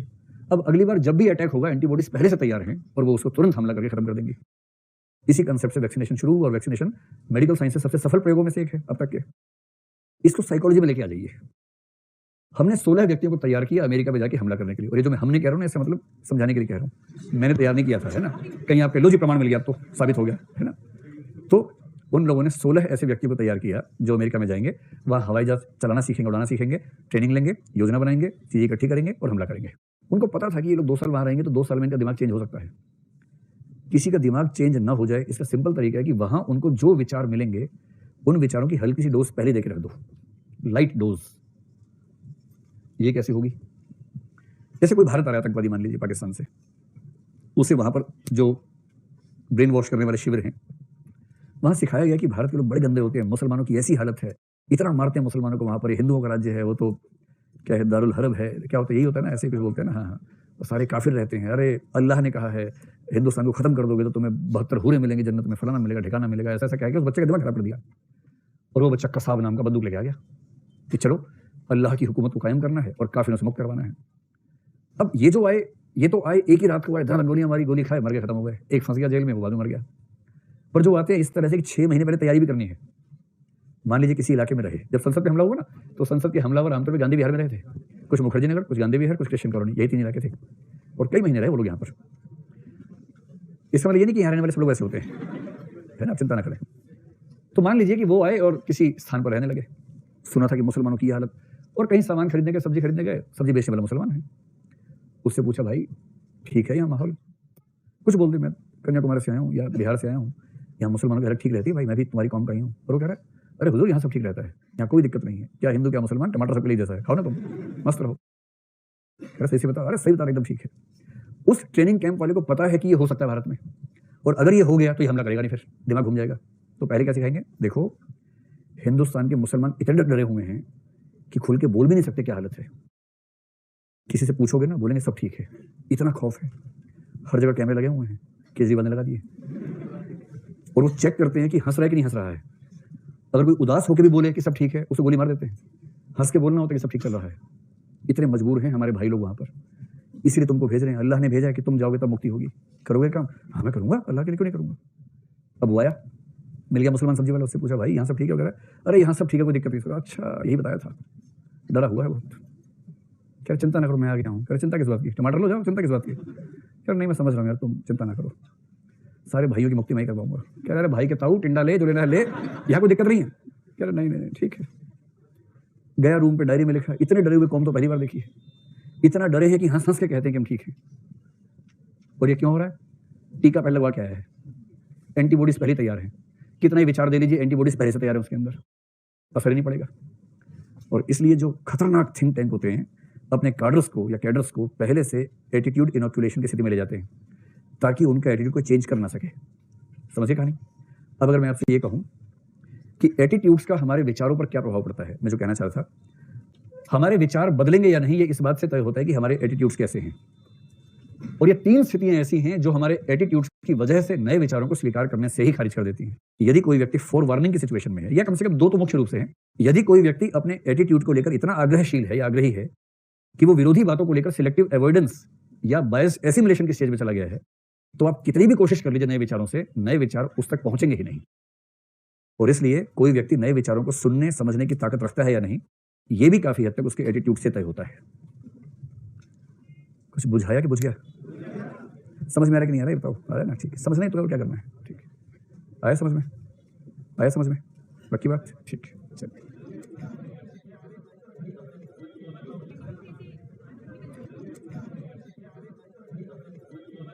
एटीट्यूड चेंज, अभिवृत्ति का परिवर्तन। तो नया टॉपिक है अभिवृत्तियों में कैसे परिवर्तन होता है, यानी चेंज इन एटीट्यूड्स। और यूपीएससी का ज्यादा फोकस इसी पे है कि जो लोग सिविल सर्वेंट्स बने, यदि उनके एटीट्यूड्स में कोई प्रॉब्लम है तो उसको चेंज कैसे करेंगे, इसको लेकर उनका इंटरेस्ट ज्यादा है। तो सबसे पहली बात यह कि एटीट्यूड का चेंज संभव है या नहीं। मुश्किल है पर संभव है। मोदी है तो मुमकिन है, मुमकिन है। हाँ, तो हमेशा ध्यान रखना है अभिवृत्तियों के बारे में, अभिवृत्तियों का परिवर्तन मुश्किल है पर संभव है। मुश्किल क्यों है? क्योंकि एटीट्यूड्स आमतौर पर स्टेबल होते हैं। आमतौर पर जो एटीट्यूड्स बन जाते हैं हमारे, वो जीवन भर बने रहते हैं। किसी किसी को ऐसा मौका मिलता है, ऐसी स्थितियां मिलती है कि उसमें चेंज ला सके। तो सबसे पहला बिंदु, एटीट्यूड का चेंज होना आसान नहीं है, लेकिन हाँ संभव है।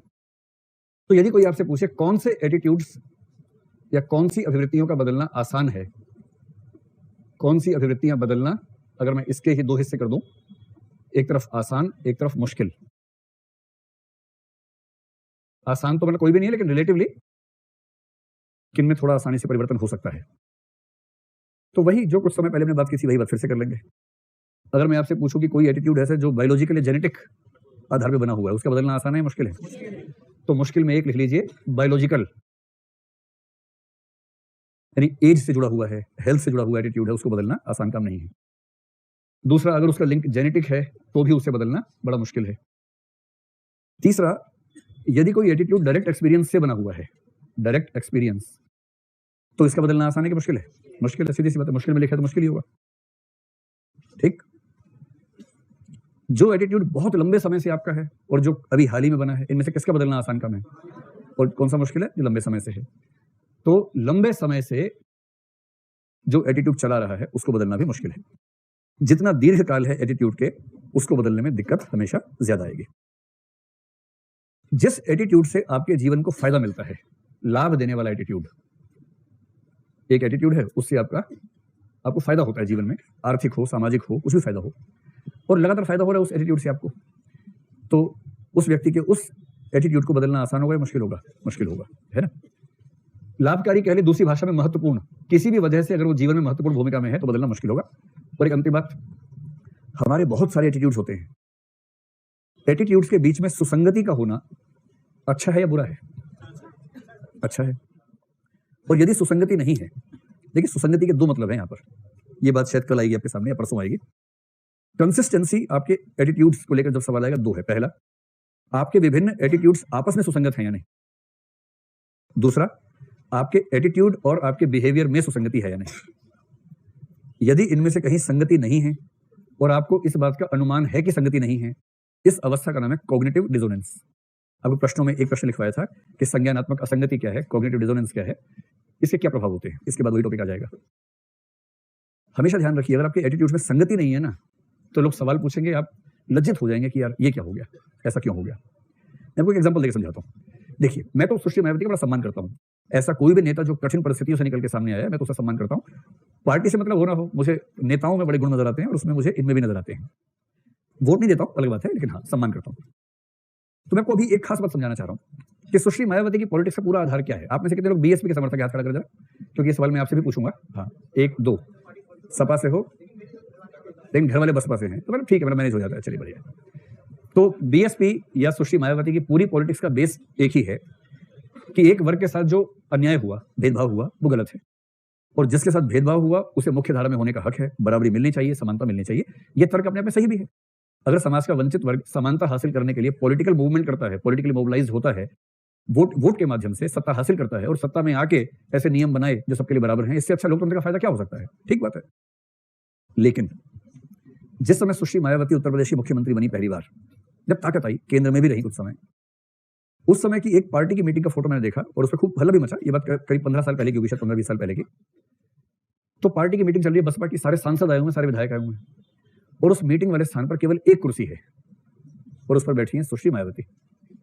बाकी सारे सांसद बैठे जमीन पर लाइन से। और तब एक बहुत रोचक सवाल उठा कि जो समुदाय हजारों साल से इस स्थिति में था और इसी स्थिति से निकलने के लिए जिसने एक आंदोलन किया, उसी समुदाय का नेता जब अच्छी स्थिति में आया, उसने अपने समुदाय के ही नेताओं के साथ वही व्यवहार क्यों किया?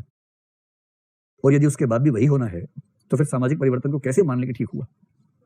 कुछ तो कमी रहेगी। इसका मतलब इसको बोलते हैं कि एटीट्यूड्स के मामले में कोहेरेंस की कमी है, या एटीट्यूड और बिहेवियर में कोहेरेंस की कमी है। दूसरा एग्जांपल देख लीजिए, मुलायम सिंह यादव की पार्टी सपा, लालू प्रसाद की पार्टी राजद। तो ये सपा, ये राजद हो गई, और शरद यादव नीतीश कुमार की पार्टी कौन सी?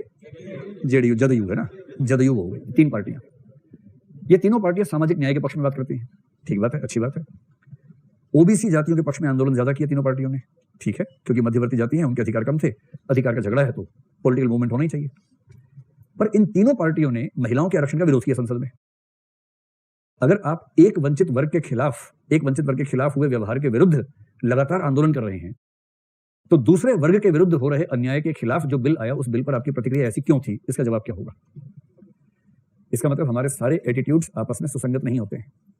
कायदे से जो एक वंचना का शिकार है, वो दूसरे प्रकार के वंचित व्यक्ति का समर्थन करेगा कि भाई हमने भी झेला है, आपने भी झेला है, तो हम गाढ़े के साथी हैं, हम आपका सपोर्ट करेंगे जहां तक आपके सपोर्ट से हमें नुकसान ना हो रहा हो। आप हमारा कीजिए जब तक हमारे सपोर्ट से आपका नुकसान नहीं हो रहा, लेकिन मॉरली हम एक दूसरे को सपोर्ट करेंगे। यही पॉलिसी होनी चाहिए, ये फिलॉसफी होनी चाहिए, पर नहीं दिखती है। तो मैं जो कहना चाह रहा हूं, यदि किसी व्यक्ति के एटीट्यूड्स में कोहेरेंस है, एक ये 5 एटीट्यूड्स हैं, पांचों आपस में सुसंगत हैं, कॉन्ट्रडिक्शंस नहीं है, तो सुसंगत एटीट्यूड में बदलाव करना मुश्किल होगा। और यदि कोई एटीट्यूड बाकी एटीट्यूड से असंगत है, इनकोहेरेंट है, इनकंसिस्टेंट है, उसको बदलना आसान होगा। आप ये बात समझ पा रहे हैं? हमारे विभिन्न एटीट्यूड्स में अगर सुसंगति है तो उनमें से किसी एक को बदलना मुश्किल होगा। लेकिन यदि 5 सुसंगत हैं, एक इधर मुंह करके खड़ा हुआ है, हर मामले में आप इधर की बात कर रहे हैं, इस मामले में उल्टी बात कर रहे हैं, इस एटीट्यूड को घेर के बदलना आसान काम है। लेकिन यदि आप चाहेंगे कि जो कोहेरेंट एटीट्यूड्स हैं उनमें से किसी को चेंज कर देंगे तो ये बड़ा मुश्किल होने वाला है। अब इसका रिवर्स, कौन से एटीट्यूड को चेंज करना आसान है? जो इनडायरेक्ट एक्सपीरियंस से बने हैं, ठीक है ना, जो अल्प अवधि वाले हैं, यानी बहुत लंबे समय से आप उनके आदी नहीं है, कुछ ही समय पहले बने थे। तीसरा, आपके जीवन में कोई खास महत्व नहीं रखते हैं, महत्वपूर्ण नहीं है, यानी कि उनसे कोई लाभ नहीं मिलता आपको, बस है तो है, कोई लाभ नहीं मिल रहा खास, लाभ मिले तो आप सोचे भी। और अगली बात है कि जो आपके बाकी एटीट्यूड से असंगत या पृथक हैं, उन सबको बदलना आसान काम है, उनको बदलना मुश्किल काम नहीं है। यहां तक की कहानी स्पष्ट है आप लोगों को एकदम? तो सबसे पहला सवाल कोई पूछे, क्या अभिवृत्तियों में परिवर्तन किया जा सकता है? यदि हाँ, तो किस प्रकार की अभिवृत्तियों को बदलना तुलनात्मक रूप से ज्यादा आसान होता है? जवाब दे देंगे पूरा? ठीक है। अब देखिए, अभिवृत्ति परिवर्तन के 2 प्रकार होते हैं।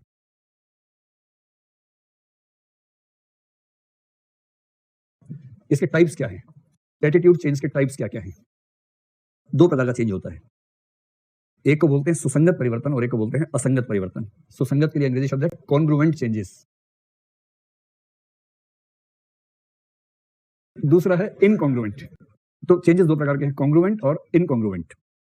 ये कंगारू से नहीं बना है, कहीं सोचे कंगारू जैसी फीलिंग आ रही है। कॉन्ग्रुएंट का मतलब सुसंगत या संगत, इनकॉन्ग्रुएंट चेंज को बोलते हैं असंगत परिवर्तन। ठीक। संगत परिवर्तन का मतलब यह हुआ, आपको पता है कि एटीट्यूड या तो हमारा सकारात्मक होता है या नकारात्मक होता है। मतलब आमतौर पर कभी कभी सकारात्मक प्लस नकारात्मक भी होता है, जिसको एम्बिवेलेंट यानी कि उभयनिष्ठ अभिवृत्ति कहते हैं। जनरली सकारात्मक होता है या नकारात्मक होता है। तो एक तो चेंज ये हो सकता है कि जो सकारात्मक है यानी कि प्लस है, वो बढ़ के डबल प्लस हो जाए। प्रतीक समझ रहे इसका? सकारात्मक था और सकारात्मक हो गया, यानी मात्रा और बढ़ गई, इंटेंसिटी और बढ़ गई। करेला अच्छा लगता था, अब उसके बिना जिया ही नहीं जाता है, करेला ही खाना है रोज, गली गली में ढूंढ रहे करेला कहाँ मिलेगा। तो यदि ऐसा है तो ये क्या हो गया, प्लस से डबल प्लस हो गया, यानी सकारात्मकता जितनी थी उससे ज्यादा और बढ़ गई है। दूसरा हो सकता है कि नकारात्मक था, अब डबल नकारात्मक हो गया। पहले किसी को देखे घिन आती थी, अब उल्टी भी आने लगी है। जैसे दूर से देखा वही शुरू कार्यक्रम, उल्टी करना। इतनी नफरत हो गई किसी को देखकर। तो ये क्या हो गया, नेगेटिव पहले भी था, उसका मुंह देख के दिन खराब होता था, अब तो मुंह देख के सड़क भी खराब हो जाती है। तो नकारात्मक से सुपर नकारात्मक हो गया। तो ये हो गया कॉन्ग्रुएंट के 2 प्रकार हो गए, प्लस से डबल प्लस, माइनस से डबल माइनस हो गया। इनकॉन्ग्रुएंट का मतलब है कि प्लस से माइनस हो जाए, यानी कि सकारात्मक से नकारात्मक हो जाए। या तो पसंद करते थे, बाद में नाराज हो गए, नफरत हो गई। पहले था कि तेरे बिना जी नहीं सकता, अब क्या तुझे मार दूंगा जान से, गाड़ दूंगा जमीन में, फेंक दूंगा नाले में, तुझे तेरी गर्दन तैरती हुई मिलेगी। जब ये सब होने लगे, इसका मतलब क्या हुआ कि एटीट्यूड सकारात्मक से घोर नकारात्मक हो गया है। और इसका उल्टा क्या होता है कि नकारात्मक था, वहां से हो गया सकारात्मक। कुछ भी हो सकता है, कोई चीज आपको, जैसे नॉनवेज नहीं खाते थे, नफरत थी, एक बार किसी ने प्यार से कहा मुझसे प्यार नहीं करते, खाओ ना, और आपने खा लिया पहली बार में कि तेरे लिए मैं मुर्गा, क्या तेरे लिए मैं गधा खा जाऊं, मुर्गा क्या चीज है, तो बोल तो सही। और किसी ने कहा तो मुर्गा खा लिया, और खाया तो लगा बड़ी सही चीज है। तो उसके बाद जिसने कहा था वो जीवन में नहीं है, मुर्गा चल रहा है उसके बाद भी। आप लोग हंसी मजाक के साथ समझ तो रहे ना कंसेप्ट। हंसी मजाक अपनी जगह, कंसेप्ट समझना जरूरी है। मेन बात हमेशा ध्यान रखना, मेन बात पढ़ाई है ना, बाकी सब सहायक बातें। तो 4 तरह के चेंजेस हैं, सकारात्मक से ज्यादा सकारात्मक, नकारात्मक से ज्यादा नकारात्मक। ये दोनों कौन से हैं? कॉन्ग्रुएंट हैं। यदि सकारात्मक से नकारात्मक हो जाए या नकारात्मक से सकारात्मक हो जाए तो ये इनकॉन्ग्रुएंट यानी कि असंगत हैं। और आज यहीं रुकते हैं।